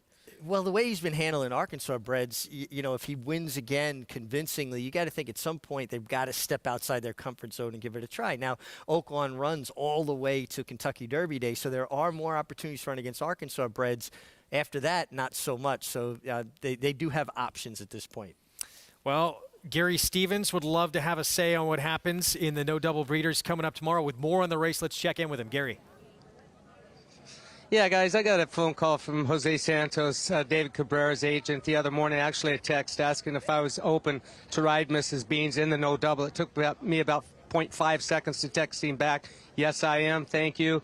It's a horse, 4-year-old gelding. I think he's got a lot of upside to him. He's coming off of a victory. He's coming off this will be his third race off of the layoff, so he should run well. The thing that concerns me the most about this horse is he's coming back in short notice. He ran on the 25th and he ran a huge race. He's put 2 back-to-back good races together. I think he's on the improve right now. Do I have illusions that we can beat Garhole? Not really, but it's a horse race. You have to run the race to win it. But I think that Mrs. Beans is a horse that, will pick up a piece of the race. Got good tactical, positional speed. Was down on the inside coming into the stretch in this previous race. Got outside and fought all the way to the wire and looks like a horse that wants to win right now. And who knows? Maybe we get lucky, at least get a piece of it, guys. Yeah, take a shot. Why not? In really good form right now. Going to have the rail to deal with. Obviously, Garhole imposing to go up against, but Mrs. Beans, very impressive last start. Yeah, absolutely. You like horses that show that kind of determination that Mrs. Beans showed last time. Now, I'm a little bit confused by the name. It's a gelding named Mrs. Beans, but there's got to be some story behind it. We will have it for you live tomorrow. It's race 9 on the card on Saturday afternoon, and we'll see if that procession will continue. Garhole trying to make it 4 consecutive victories in this race tomorrow. Yeah, and again, after his first start in the mud, he's done nothing wrong, and he looks to me just to be the quickest, the controlling speed of the race as well. We got the main event feature race on this Friday card coming up next at Oaklawn. There's Exulting, 7-5 favorite, coming off 2 wins his last 3 starts, including last time out. Looking for his 5th win here at Oaklawn and 11th overall. We'll be back. 9-year-old son of Tappet. Still got plenty left in the tank.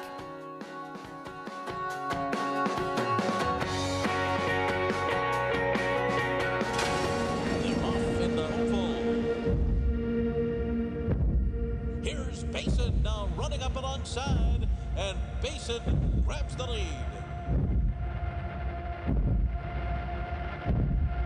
Basin and Jose Ortiz are running away on the hopeful.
For a time, as many as 350 major league players converged in Hot Springs, Arkansas each spring to prepare for the upcoming season.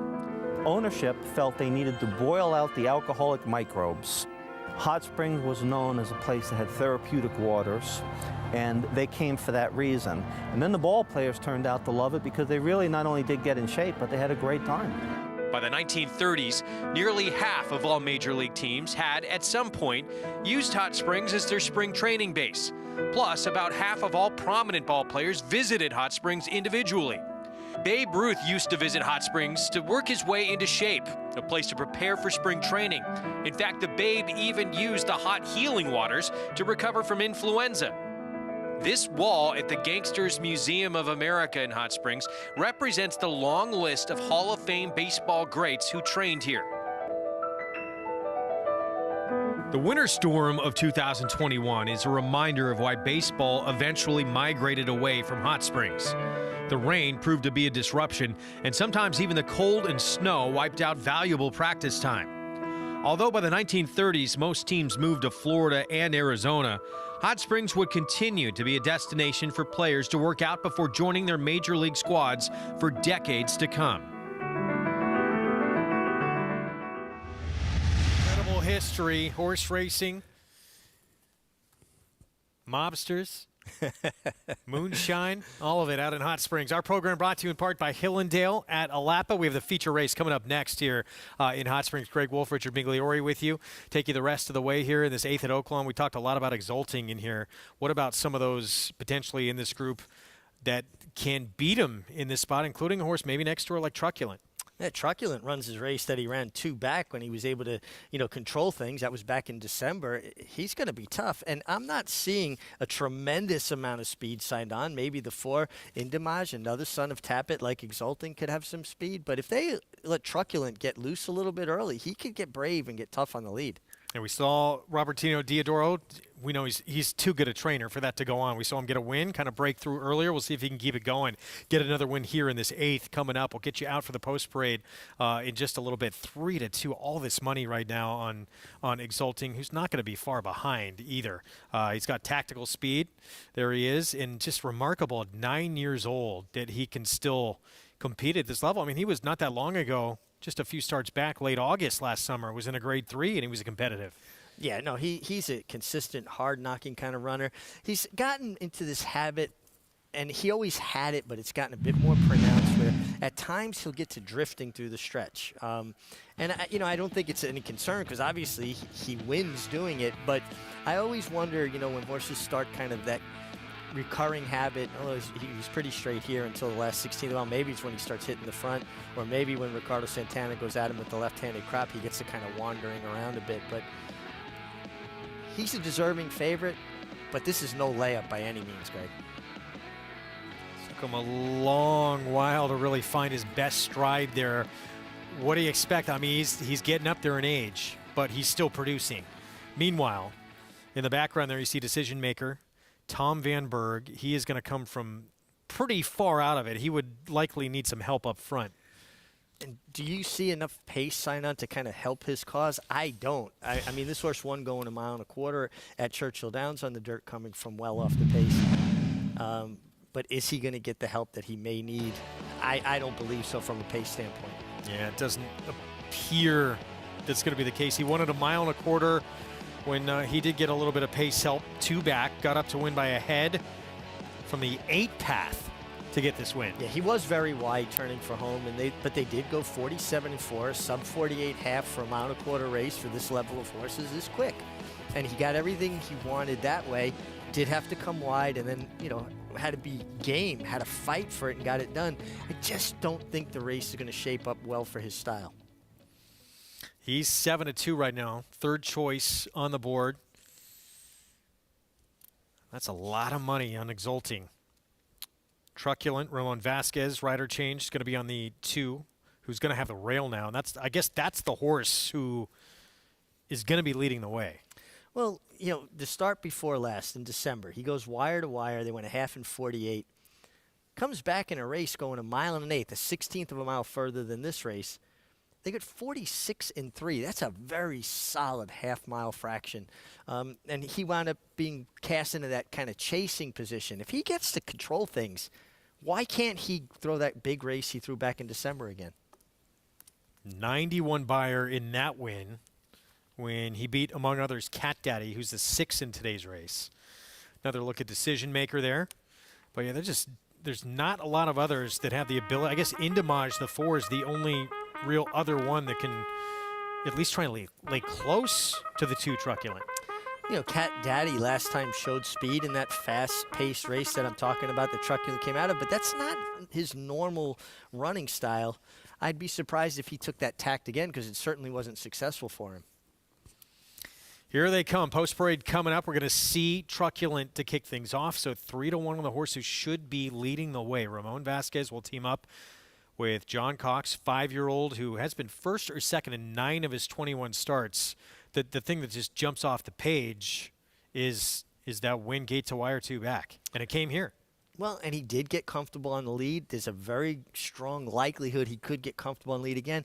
And it feels like this horse runs a big race and then kind of backs off and doesn't run as good, comes back with a big race. If he goes with that cycle, he's sitting on his better race. I'll say, in his defense, some of the bad races he's faced some tough horses. Plainsman, who's a really nice horse. He was in just too tough in that spot. Bankit he had to deal with too. Tough company. So we'll see. This is a more realistic spot for him for sure. And if he can get comfortable in the front end, could be a totally different story today.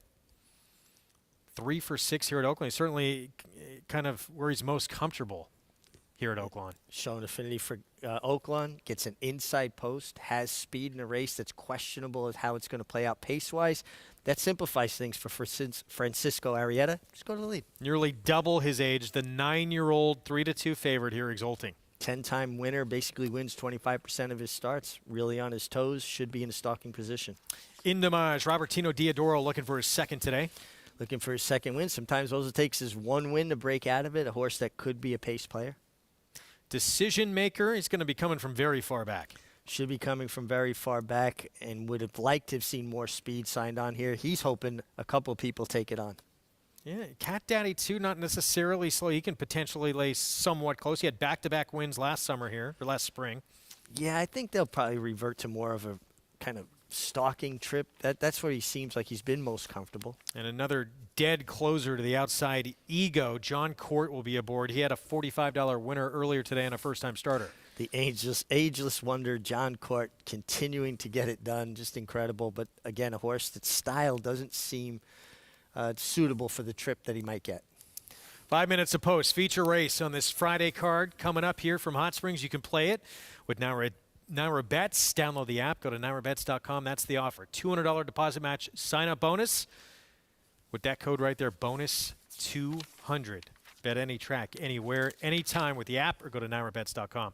Let's go to Gary for more on the feature. Yeah, guys, the interesting horse to me in here is Decision Maker. I know that he lacks an early pace in the race, but I thought it was interesting that he prepared for his comeback race in Houston in the J.B. Conley, a 1.5-mile marathon race that he only got beat 8 lengths. That was a tough race. Horse that was third in there, Strong Tide, came back and won a big race here the other day. So I think that he will be a little more forwardly placed. I don't think he's going to be rushed a whole lot by Florent Giroux, but Florent, he can be aggressive leading there. And like I said, he'd had all of his pre-works prior to that race at Sam Houston here at Oaklawn Park, and they were actually very good works in considering the times that you see here in the mornings. And has had a steady work pattern, has come back and worked since that race at Sam Houston. So for my money in this spot, it's a tough race to try and tear apart, but I like the price on him at 4-1 right now, guys. All right, Gary, thanks. See what happens in here. Again, there's a lot of reasons to think Truculent inside, if he can break clean, if he can get loose, that he's going to be very scary too. Yeah, and if he gets the trip that I anticipate him getting, I think Truculent will be tough. And Truculent will fight you for it. He's a horse that'll battle. See what I did there? Truculent. I do. Very nice. I've missed those. This was back on December 19th. And this is when he went gate to wire. This was 2 back at Oaklawn, mile and a 16th. Same distance as today. He led every step of the way. He did. He was pursued that day by Cat Daddy, who wound up running second to him, a well-beaten second. I think it's all about the trip for Truculent. If he gets to control things on the front end, much like he did this day back in December, he's going to be tough to beat. See if he can do it again here. He was 9-1 that day, getting just 3-1 this afternoon. They put that starting gate into position. Looks beautiful there today. Just, you know, it's such a pretty place, the racetrack itself, the grounds, the town itself. And they love their racing. Packed house usually most days. Now, how about, and there's a look at the horses, the speedster we were just talking about. We just showed you his win, 2 back, Truculent. But how about Exulting? This is a horse in Top Barns claiming off each other. Mike Maker claimed this horse off of Steve Asmussen last meet, last year, back in March. And since that time, 5 victories since he's claimed him. Not bad. And he claimed him for $7,500 back then. Listen, he's still game. He's still very capable. I also think at the age of 9, he has lost a step. Mm-hmm. He's not going to throw up the figures that he once threw up, but he's going to show up and give his best. Friday crowd enjoying things in Hot Springs as we get set for our feature race here coming up. And just hats off to, you know, some horses you find that they just love to run. This appears to be that kind of horse. To stay sound and competitive like this at a pretty high level for a pretty long time is pretty remarkable. Absolutely, and it's a credit to the horsemen that have them, that recognize when they need to be, you know, given a little bit of a break or backed off a little bit. And it's such a misnomer. You know, people think, well, horses should be out in the field. You know how many horses are unhappy being turned out? They don't have a job. They wind up walking the fence line. They become depressed. Horses, for the most part, enjoy having a purpose, having something to go do. I have a horse in the farm right now that if you don't get him doing something, he gets to stall walking and gets uncomfortable. He's just not happy. He gets bored. And what about Maker claimed him for $7,500, right, last spring? $7,500. Yeah. Horse was second to Plainsman by less than 2 lengths. Plainsman is a really nice horse for Brad Cox. Then he was competitive, as I mentioned, that Grade 3 West Virginia Governor Stakes. Off a $7,500 claim, he put him in some really tough spots. That was in Stakes Company. He was second to Plainsman. Listen, and he came from a Hall of Fame conditioner's barn. So when we talk about horses getting claimed and improving or doing different things, it's not an indictment of the stable they came from. First of all, it means they got good care where they were. Yeah. It's just that a horse responds to maybe a little bit different training regimen, a little bit maybe different feed program, just a little bit of doing something different. And especially with older horses, Greg, sometimes change of scenery. You know, it's just like me. Sometimes the same old. Suddenly you see something different, and you just have a little bit more energy, a little more pep in your step. Meanwhile, Indamage, the 4, this horse is coming out of, at least on dirt, the toughest race. This is the biggest drop of anybody in the field. He was in a $100,000 allowance race last time. He was actually favored in that spot, too. Royally bred son of Tappet out of a Grade 1 winning mare, Lear's Princess. You know, a horse that's very capable and certainly should have a big say in how this race is run, because he's another horse that at times can show good speed. He's 5-1. I mean, everyone really being given a shot in this race, but Exulting, 7-5 favorite, the 9-year-old trying to win for the 11th time in his career. We got road to that Triple Crown coming up again tomorrow, Grade 3 Gotham here in New York. And a horse that it's a lot of people, it seems like, are going to be on Morello tomorrow. Yeah, absolutely. And, you know, the Gotham, the penultimate Derby prep in New York, the Wood Memorial being, you know, the major one. But there are questions, right? I mean, Morello's done everything right to this point. He won going 6. He stepped up into a listed stake to Jimmy Winkfield going 7. He's tactical. He's got a stalking style. He certainly has a pedigree that says the mile should not be an issue. And he's well drawn towards the outside. And meanwhile, the path out here in Hot Springs, it's such a kind of wacky result last time out with Unoho, the New York bred. but it's going to be fun to see him going forward, see Barber Road for John Ortiz, who I think as you get longer, that horse was closing with a fury. Ethereal Road for D. Wayne Lucas, exciting. Yeah, always exciting when we have Wayne Lucas on the Derby and or Oaks Trail, and this year we have both. Secret Oath, who he's making that determination, may face the boys in the Arkansas Derby. She has that kind of talent, but outside probably of Echo Zulu, she's probably the top 3-year-old filly in the country. She seems special. Echo Zulu is a phenomenal 2-year-old, and if she brings that 2-year-old form and takes a step forward from 2 to 3, she's going to be something else to watch this year. But Secret Oath is, to me, shown that she is a special talent. The ability to make quick, shifty moves and has a long stride to complement those, athletic moves that she can make. I mean, she was in a bit of a trick bag last time, was able to quicken through a spot, so she's shown that she has courage as well. She looks like a special talent.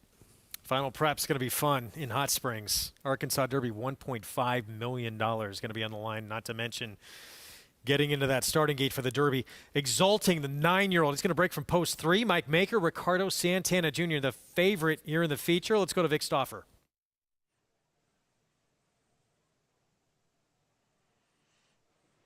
Last 2 to load are Indamage and Ego.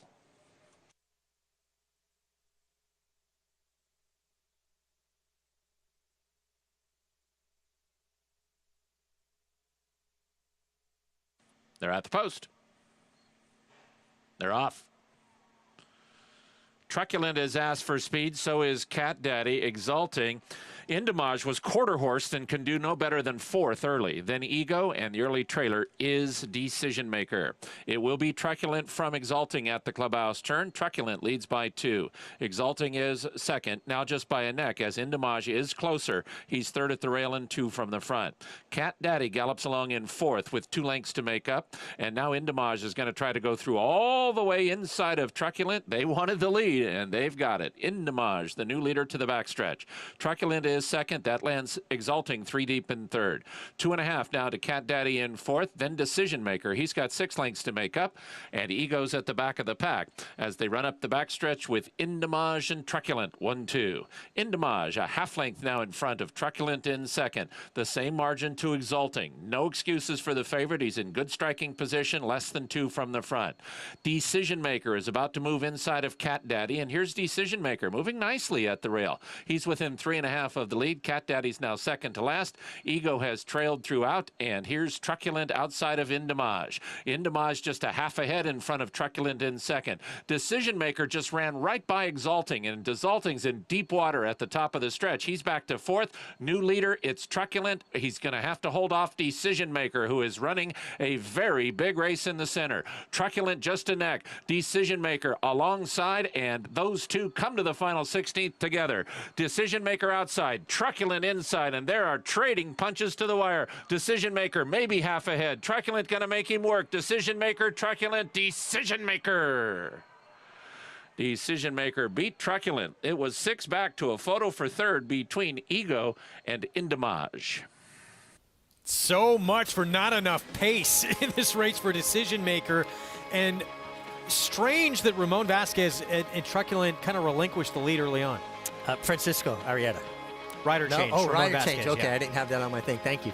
I was very surprised because he was controlling the race, and then it allowed Indamage to get up inside him, kind of quicken things up. But let's take nothing away from the winner. Decision Maker laid up a bit closer, moved up the inside, got a beautiful trip and ride from Florent Giroux. Good call by Gary Stevens to come up with Decision Maker.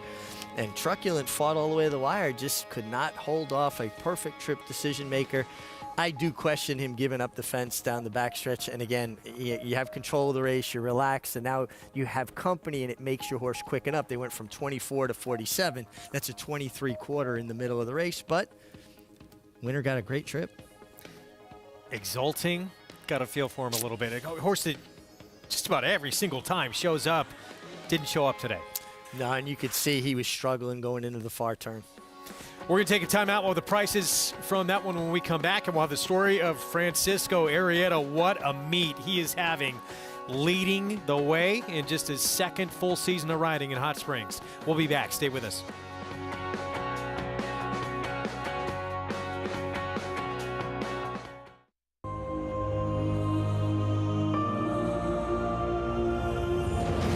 I've been keen on the sons of Tappet. You know, we've done well with him. You know, he's broken out quite well. He's a beautiful mover, potentially a really nice two-turn horse going forward.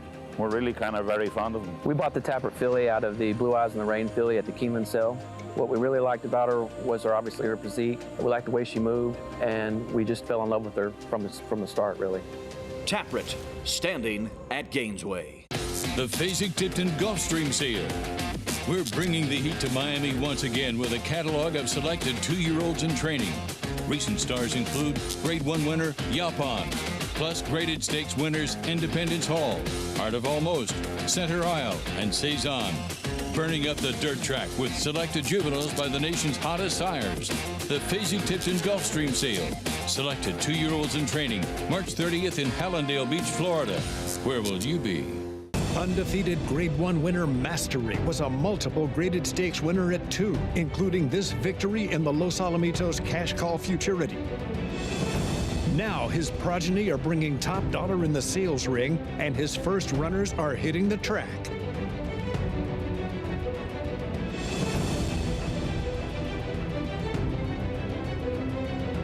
Mastery, standing at Claiborne Farm. This season at Oaklawn, we've got more of everything. More of the top thoroughbreds in the world. More days of live racing. And the largest purses in our history. All at a completely reimagined Oaklawn. Come be a part of this historic season at Arkansas's only casino resort.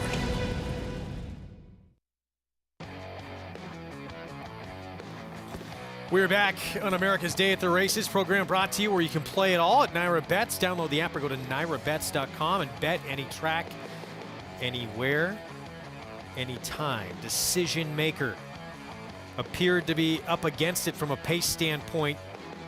Likes to come from so far out of it. He was a lot closer early in this race, and he had a lot of finish. You know, as opposed to his win at Churchill Downs going a mile and a quarter, he laid up closer. He saved all the ground. Just got a really crafty ride from Florent Giroux to save that ground, ease up the inside before tipping out into the stretch. 5-2-8 finish. Let's go to Gary Stevens. Yeah, guys, crafty ride by Florent Giroux, but also a crafty training job. Decision maker. What was the decision to train this horse here, take him and run him at Sam Houston in the 1.5-mile turf race in the J.B. Conley, and then come back in this spot, Tom? He really wants the 1.5-mile turf. That really is where he excels. But he's very versatile. He won in a mile at Churchill, 1-turn mile at Churchill. He's won in a mile 16th at Churchill. He's run grass. He's run dirt. I mean, he's very, very versatile. So really the purpose was to try. We didn't want to lose his 2 other than condition at a smaller track, and so we were trying to keep that condition. That's why I went to Sam Houston, just to try to pick off a big one. And then when this starter came up here, we thought we still could be eligible for the 2 other than at Churchill or here, and then we could try that on the grass or at Keeneland when we get those purses there. So he's eligible for these starters for the next year. So we have a lot of options with him. He looked like a happy horse coming out of the winner's circle. I heard you tell the guys to make sure he gets his eyes flushed out well, and just a great training job, and good luck with him in the future. His 5th win in his 25-race career. Thank you. I appreciate it, Gary. Guys. How about that? He's a 1.5-mile turf horse. That's what he really believes. Well, he definitely, stamina is his strong suit. One thing that strikes me about the interview, looking at Tom Vanberg, how much he looks like his father, Jack Vanberg, over time. And he's kind of a big guy, but interesting. Got to ride for his father, Hall of Fame trainer, incredible. But now his son carrying on the tradition. Yeah, doing a nice job with this 5-year-old by Court Vision. Decision Maker, now 2 wins his last 3 starts. We got one more coming up at Oaklawn, maiden special weight to close out the card. 2-turn mile coming up, and invariably for Jerry Hollendorfer coming out of that Stratosphere race, going to take plenty of attention, but Life is Hard. It's coming out of that race too. For Strato Fortress, who won that race, it was a 7 start. For Life is Hard, that was his debut, and he battled all the way to the wire. Yeah, Life is Hard ran extremely well on debut, ran fast, but one of the things we look at to help us with these maiden races, this handicapping conundrum, is pedigree. And Life is Hard has, to me, more of a sprinter's pedigree. He's a foal to King Kanji, who is a very nice horse, a stakes winner, sprinting, and that's his full brother. He is by Munnings. So I think there are some questions about his ability to get the mile. Francisco Arrieta came into today leading the way at the meet at Oaklawn. We're going to see him in this final race coming up. He's been living out a dream here at Oaklawn. Among the leaders, actually leading the way, as I mentioned, just his second full season riding here. That dream for him early on, it could have been a nightmare. He did not get many opportunities, even fewer trips to the winner's circle, but his patience has paid off. Francisco Arrieta's childhood dream was to become a jockey. Because my first time when I see a horse, man, I fell in love. What a beautiful feeling, you know. Arrieta, a native of Venezuela, moved his tack to the United States in 2014. When I started here, it was hard for me, you know, to get a chance. I don't speak any English and I don't know nobody. It was pretty hard. I have to gallop like for 2.5 years and ride a couple horses, you know, it was really hard. He would need a strong belief in himself because this dream would require plenty of patience. Over a 3-year span from 2015 to 2017, Arrieta rode 210 races, winning just 3 times. Yes, 3 years, just 3 winners.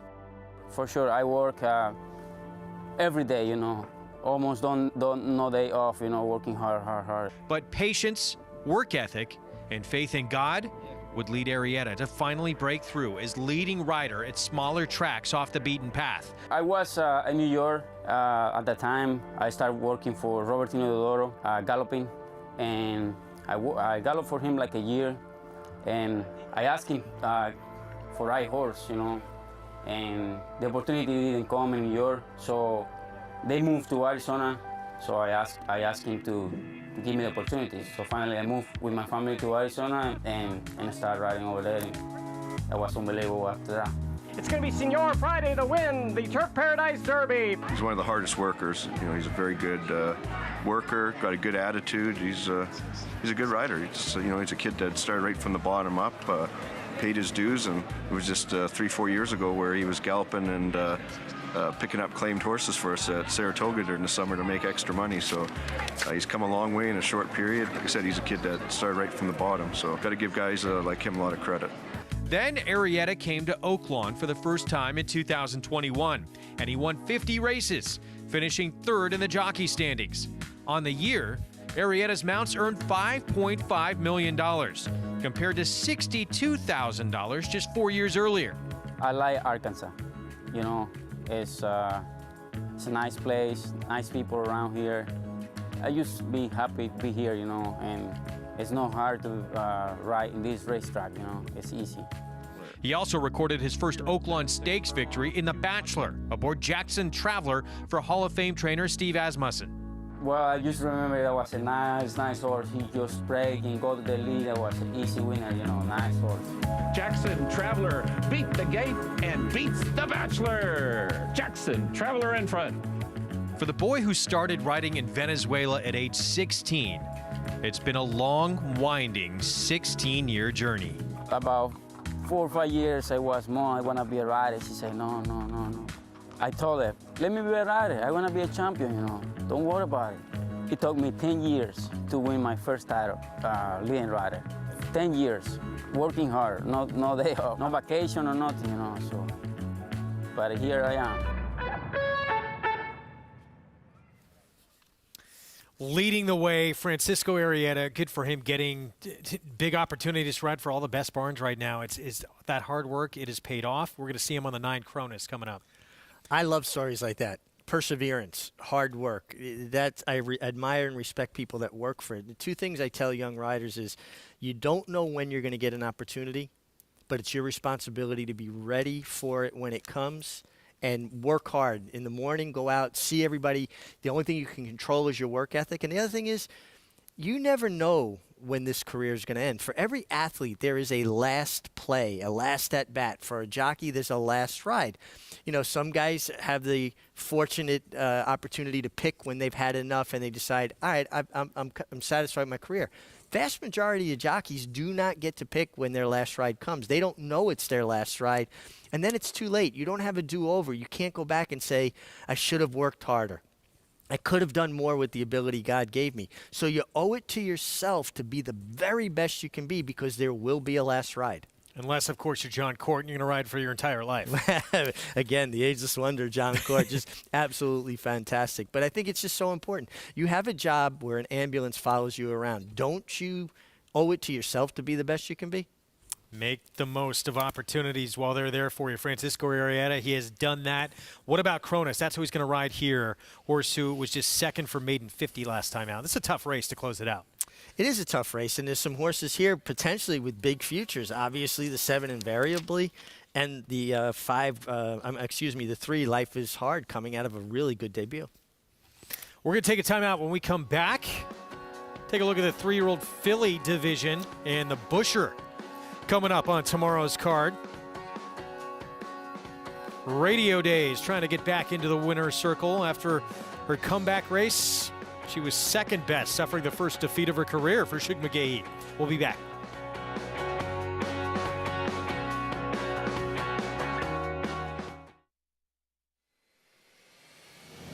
And Shotgun Hottie, oh, it's a photo finish. Is early voting, who was on top right from the start, and early voting wins the Withers, wire to wire. God-eyed, and he's going to win the 117th running of the hopeful Echo Zulu wins the NetJets Breeders' Cup Juvenile Fillies by 5.5 lengths.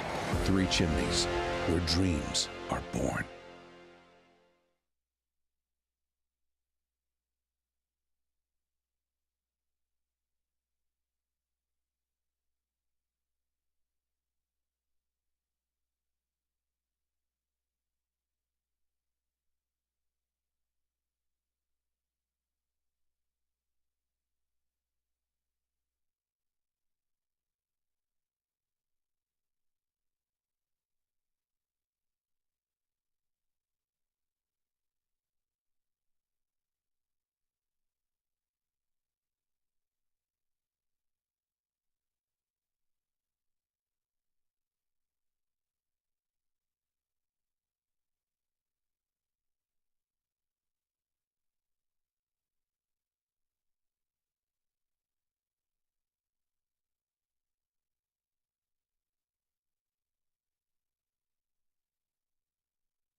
On the outside is Dreamy Mimi.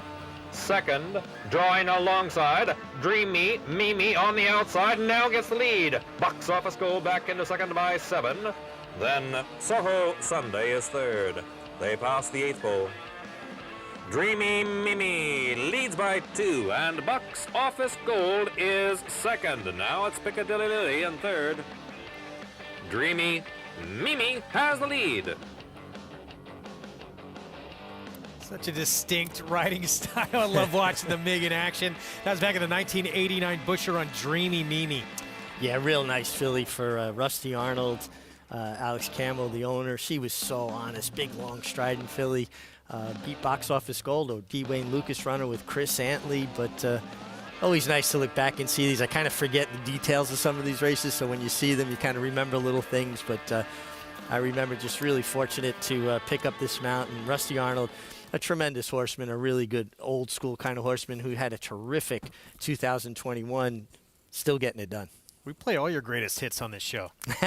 Yeah, well, we've got a great crew behind the scenes that know that I like looking back at this stuff. That makes me happy. Saturday's edition of the Busher Radio Days back in action. Another look there at the MiG back in 1989. Had a long career ahead of him at that point. Radio Days started out 2 for 2 in her career for Shug McGahee, daughter of gun runner. 7-5 favorite, coming back out of the first loss of her career in that grade 3 forward gal. Yeah, and she kind of got put in a, unfortunate position, having to kind of make a long, sustained run. Gulfstream Park, usually pretty kind of speed. Horse was getting away. She had to be put to a drive, and she made a long, resolute run. She didn't give up either. She had every right to maybe flatten out at one stage, and then she kept coming with a sustained rally. Stretches out another furlong. Shug McGahee, a guy who builds horses into these situations. They get better with racing. They get better with time, with age. That's why Shug McGahee is a Hall of Famer. Interesting pedigree with Radio Days. She's a half to Bowie's hero, a grade 1 winner on turf, but he was by Artie Schiller, more of a turf influence gun runner. What an incredible start as a stallion for him. So she's 7-5 outside posts, trying to get a one-turn mile for the first time in her career. Magic Circle shows up in this spot, cutting back from 1 1/8 miles now to this one-turn mile distance. Morning Match is going to line up again as well. They were 1-2 in the Busanda last time out. Yeah, Magic Circle got everything her own way in the Busanda, on a time when the inside speed was what you really coveted at this Aqueduct racetrack over the winter. But I will say this, I think the turn back to 1 mile actually aids her. I think she, 1 1/8 was stretching her to our outer limits. She won decisively, but you could see her stride really shortening up, deteriorating late. She really, I think 1 mile is going to suit her much better. She going to be leading the way? I think so. She's quick. I don't see anybody that really can challenge her early. You've got the Shotgun Hottie, who won the Ruthless from off the pace. You got Sterling Silver, the New York bred, who's won both of her races off the pace. Morning Matcha kind of chased her around. I think she controls again and puts Radio Days back in that kind of chasing position that she got at Gulfstream. Yeah, cut back to 1 mile. Seems like Magic Circle is going to be right up her alley. Venti Valentine, again, at 1 1/8 miles. End of their 2-year-old seasons. Venti Valentine able to finish in front of Magic Circle, but again, this was 1 1/8 miles. Yeah, 1 1/8 miles, just a different story. I just think that she, again, here showed that maybe she was going to go on to victory here. She's lingering on her left lead. Finally switches there, but gets to swerving around a bit. And usually that's a sign of fatigue. A horse maybe doesn't really want to go quite that far. It's going to be interesting. Nest, of course, your winner here, is one of the leaders on this Kentucky Oaks Trail for Todd Pletcher. Sterling Silver, undefeated, and she was able to beat New York Red's first couple of starts. It's going to be a huge test for her to see she's up to the task. Yeah, this is a big step up in company, in class, but that being said, Tom Albatrani, terrific trainer, terrific horseman, not noted for winning with first-time starters. She wins first time. His horses improve. That's 17-1. Yeah, and they improve with racing. They improve with conditioning, and then she improved in her second start to win easier. And the other thing I like about her, she has shown the ability to take kickback, race inside. So she's not only shown that she has ability, but she has courage. And, to be a good horse, you have to have all these ingredients come together. Well, she's already shown that she has ability as far as her running style, but she's also shown she's got heart. She's got courage. The other thing, too, like sometimes you look at this and, yeah, they got to take a big step forward, obviously company-wise, but figure-wise, too. Her figures-wise, races she's run, she fits right in the mix with this group. Absolutely, and you have to think, particularly with her conditioner, Tommy Albatrani, that there's going to be more forward movement. There's going to be an upward trajectory, Busher for 3-year-old fillies, one-turn mile, part of a sensational Gotham Day here at Aqueduct. We'll have it all for you on America's Day at the Races. We still have the nightcap coming up on this Friday card from Hot Springs. Going to close it out with a 2-turn mile maiden special weight when we come back. Stay with us. Aqueduct Saturday. Top-ranked 3-year-olds face off in the $300,000 Grade 3 Gotham Stakes to earn Derby qualifying points. Watch and play Aqueduct. Saturday live on FS2, 4:30 p.m. Eastern, 1:30 Pacific.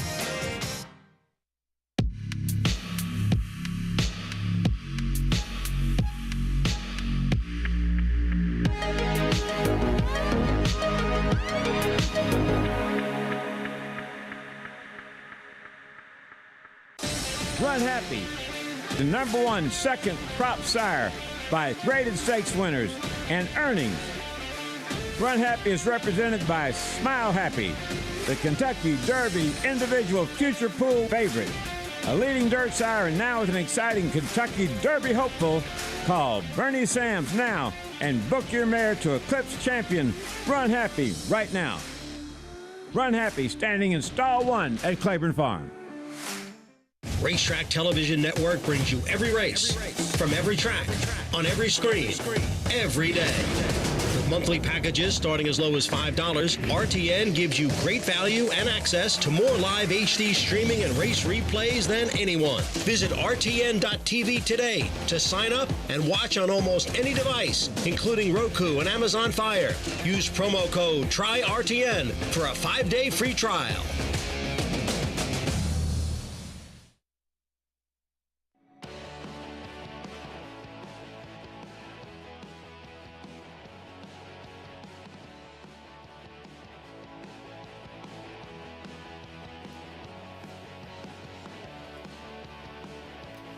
Watching America's Day at the Races on FS2. We have the finale in this Friday card coming up from Hot Springs. Good one to close it out. Everyone trying to get that first win on the resume. Maiden special weight, 2-turn mile. And Life is Hard. Big debut run from him. Just missed by a neck. He briefly had the lead in the stretch against a much more experienced competitor, Strato Fortress, who he battled to the wire. Here's Teo, Steve Asmussen, second-time starter as well. Showed some talent first time out. Yeah, that was it. Sam Houston, he's already raced a mile, comes back a mile here with a good post. Best bet blinkers coming off. He's quick, and he's got a big drill, too, probably with that equipment change. Well, it gets the blinkers off. Now he stretches out. Hopefully the blinkers off helps him settle a little bit more. Showed high speed last time. Here's the one to beat. Life is Hard, start number 2, stretching out to a mile. Ran huge on debut, has more of a sprint pedigree to me, and looks a great deal like his full brother, King Kanji. Constitutional Law, Chris Hartman, 25% barn sends out. Showed runoff speed last time under the same apprentice jockey. He's going to need to settle a little bit.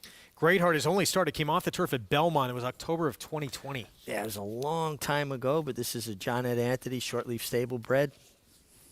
Invariably, he took money in that debut race. Strato Fortress won, Life is Hard was second, and he had a terrible beginning, too.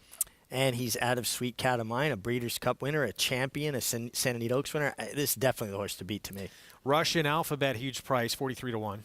Yeah, a horse that's going to have to kind of turn it around. First time going long on dirt, though. Here's the leading rider at the meet, Francisco Arrieta. Yeah, dropped in for maiden claiming, ran well, was claimed, now moves back into maiden allowance company. A little bit tougher today. And a 5-year-old still trying to get that first win. Start number 13 for Centurion. Yeah, will the 13th time be the charm? He's got a tough post to overcome as well. 3 minutes to post coming up. And yeah, back to Invariably. Big pedigree, obviously. And that horse took money first time out, considering he was only beat 5 lengths to run fourth after that terrible beginning when he dwelt. He can break clean today. Yeah, he walked out of the starting gate that day. And you know, with his pedigree, and again, these are just one of the tools we use handicapping these races. Who wants to go a mile? I think the pedigree says this horse will, being by Union Rags, a Belmont Stakes winner, being at a Sweet Cat of Mine, who was a multiple Grade 1 winner going around 2 turns. And if this horse just breaks a little bit clean, the mile should really suit him. I think better than your favorite, Life is Hard. Let's look at Life is Hard in that debut when he really threw it down. This was his first out effort against, again, a horse who was making start number 7 and had some really good credentials, at least for maiden company coming in, and he fought. Oh, he fought. You got to really appreciate and admire his tenacity. But one thing that stands out to me, watching him run, he's running, even when he was in front before he got this challenge, with his ears pinned flat against his head. That's a horse that's not relaxed about it. He's not a horse that's going to clear off and throw his ears up and settle. He'll fight you for it, but he looks so much from a physical perspective like his brother, King Kanji, who was a stakes winner. Pretty sprinting. Compact build, yeah. And built so much like his brother, more of a sprinting type. Again, listen, he may run them off their feet and go wire to wire. I think there's more upside at 5-2 with the 7 Invariably, who had that poor beginning and a much stronger pedigree to get the mile. Meanwhile, let's go back to Francisco Arrieta on Cronus. He dropped in for a tag, made 50 last time out. That was for the first time in his career, dropping in and had the lead in the stretch, and this was at a mile, wound up second. Yeah, and again, he dropped into a race that he was supposed to be more competitive. This is a lot tougher, and this came up a pretty salty maiden allowance race today, so he's going to have to improve. And he ran well. This race isn't good enough to win this race, I don't believe. It's interesting beat there and then stepping back up in class. Let's go back to Gary Stevens. Yeah, guys, just some observations on Invariably. Listen, the price difference between the three, Life is Hard and Invariable, shouldn't be as wide a separation as what they are. He was very, very unprofessional in the pre-race warm-up. Invariably, I'm talking about last time out. He was very studdish with the pony, unruly, wasn't paying attention whatsoever when they were going to the starting gate, and obviously wasn't paying attention to the start that day. Dwelt at the start, was left poorly, and came running in a very good race where he finished fourth. They've obviously done a lot of work with him in the morning since that race, a lot more professional. Just looked at the pony a couple of times when he first came onto the racetrack, but was on his toes. He's dancing a little bit, but much, much better today than what he was in his first start, and he is bred to get the distance out of that great mare, Sweet Cat of Mine. Talking about Life is Hard, his workout after the race, he did have one workout. Tiago was on him. He was very relaxed, galloped out a solid three-quarter. The further they went, the better he went. And the thing, I'm not disagreeing with you, Richie, about the family and everything, but I keep looking at the sire of the dam, Queen Kanji, Henny Hughes. I was fortunate enough to ride Henny Hughes. He's one of the most intelligent 2-year-olds or young horses that I ever rode. I really didn't ever think that he was going to get a route of ground. I was wrong about that. He was a free running kind of horse. But, you know, Tiago's been working with this horse in the morning. He loves him at the mile distance. Whether he'll go any further than that, I don't know. But at 7-5 and 5-2, that's your exact. I just don't know which way it's going to go, guys. All right, we will see here coming up. Jerry Hollendorfer with Invariably the 7, that big pedigree. Life is Hard, trying to handle this stretch out with Tiago Pereira. That's great information from Gary, because you're getting the insight of a rider that's working with a horse in the morning and what he's feeling, the signals he's getting from him. It's a good maiden race. You said it. There's a lot of ways to go in here. See how it plays out. Obviously, keep your eyes on Invariably the 7, and can he break cleaner than he did in his debut with Christian Torres? That'll be key for him. Vic Stauffer with this finale on the Friday card from Oaklawn.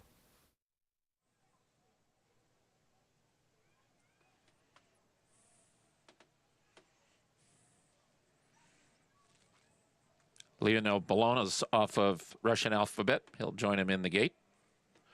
Here comes Cronus. And last to load is Centurion.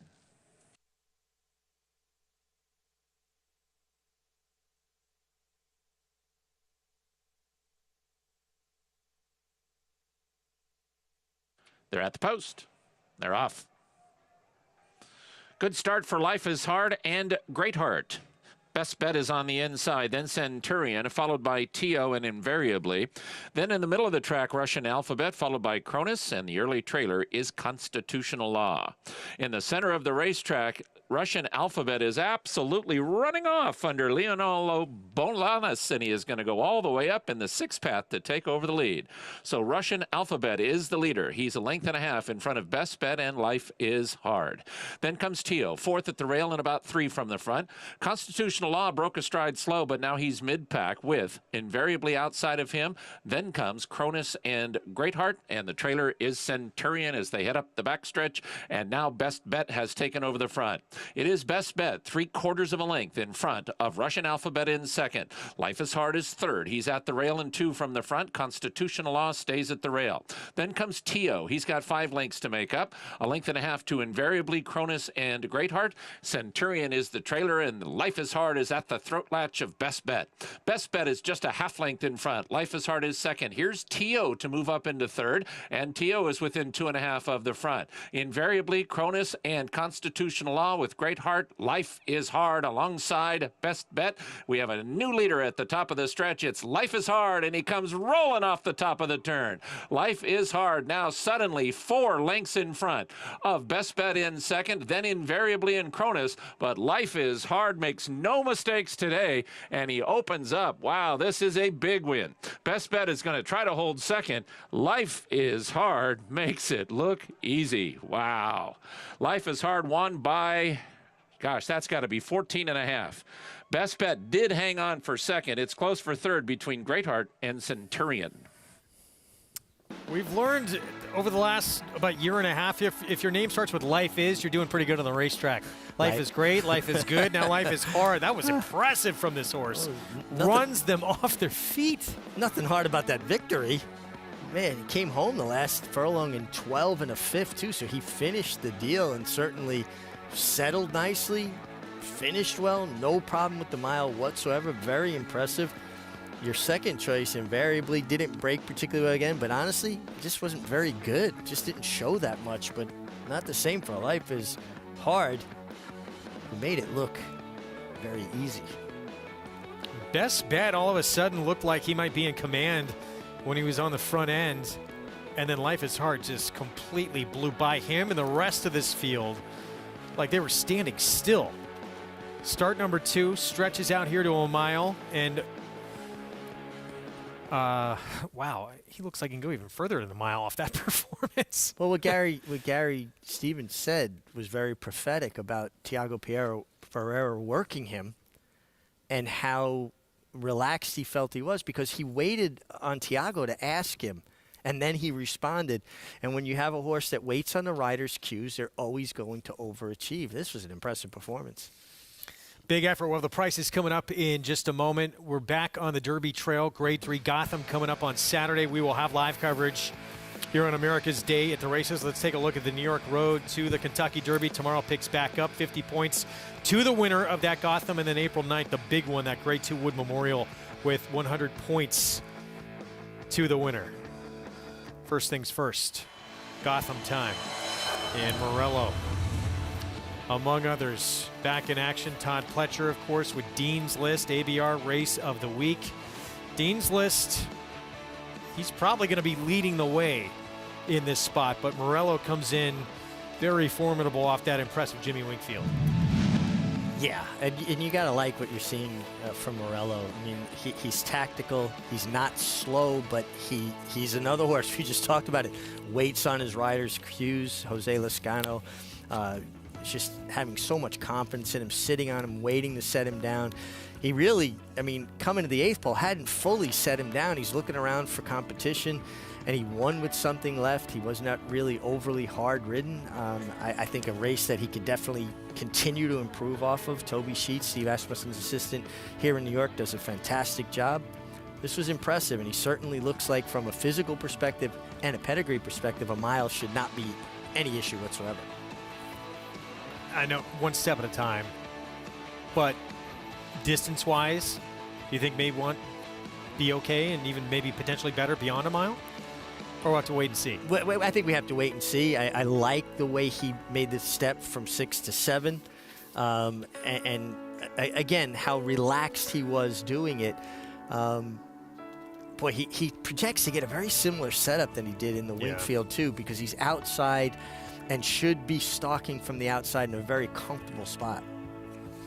Meanwhile, Todd Pletcher going to bring in an undefeated runner as well, son of Speightstown, who has won twice, sprinting 6 furlongs. He is quick. He's got 6 furlong sprint speed, so you got to figure he's going to be the one leading the way tomorrow. Yeah, I think this horse will be in front. And it's a big step up, big test, you know, facing more accomplished kind of rivals as well. He's by Speightstown. It always kind of gave me, you know, the impression that a mile might be stretching him to his outer limits. You gotta like how game he was. He was hanging on his left lead inside, and when he finally got to his right lead, he found a bit more. I like horses that battle. He's obviously a battler. 2 sprints, that's the time when you want to try that stretch out. Start number 3 has that little foundation and that base underneath him. This part of a cross-country pick 5 we have coming up on Saturday. That's going to kick off at Tampa Bay with their 8th includes Oaklawn and Aqueduct. So 3 tracks, part of this cross-country sequence that the Busher, Gotham, a couple of stakes races from Oaklawn, part of it as well, that Down the Dusty Road Breeders and No Double Breeders Stakes. And you were just looking up the exploits of No Double. Wow.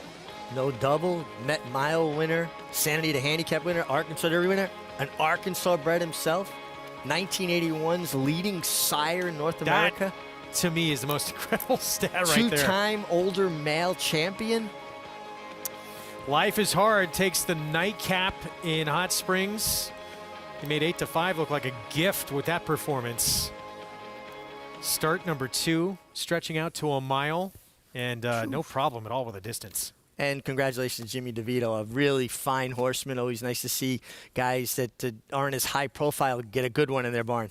And to Gary Stevens, too, one of his guys, Tiago Ferreira, getting a win to close out the card. We're going to take it, we're done, actually. We're not taking a timeout. We're going to be back tomorrow, 4:30 start time on FS2. That's when we'll see you next on Saturday. It was Dealing Justice, Ray Handel, with the victory. Horse getting back on a fast main track for the first time in a while and paying dividends. Decision Maker, thought might be up against it from a pace standpoint. Not the case at all. Rolling to victory in the feature. And Morello putting a perfect record on the line on the Derby Trail tomorrow in the Gate 3 Gotham. We hope you join us.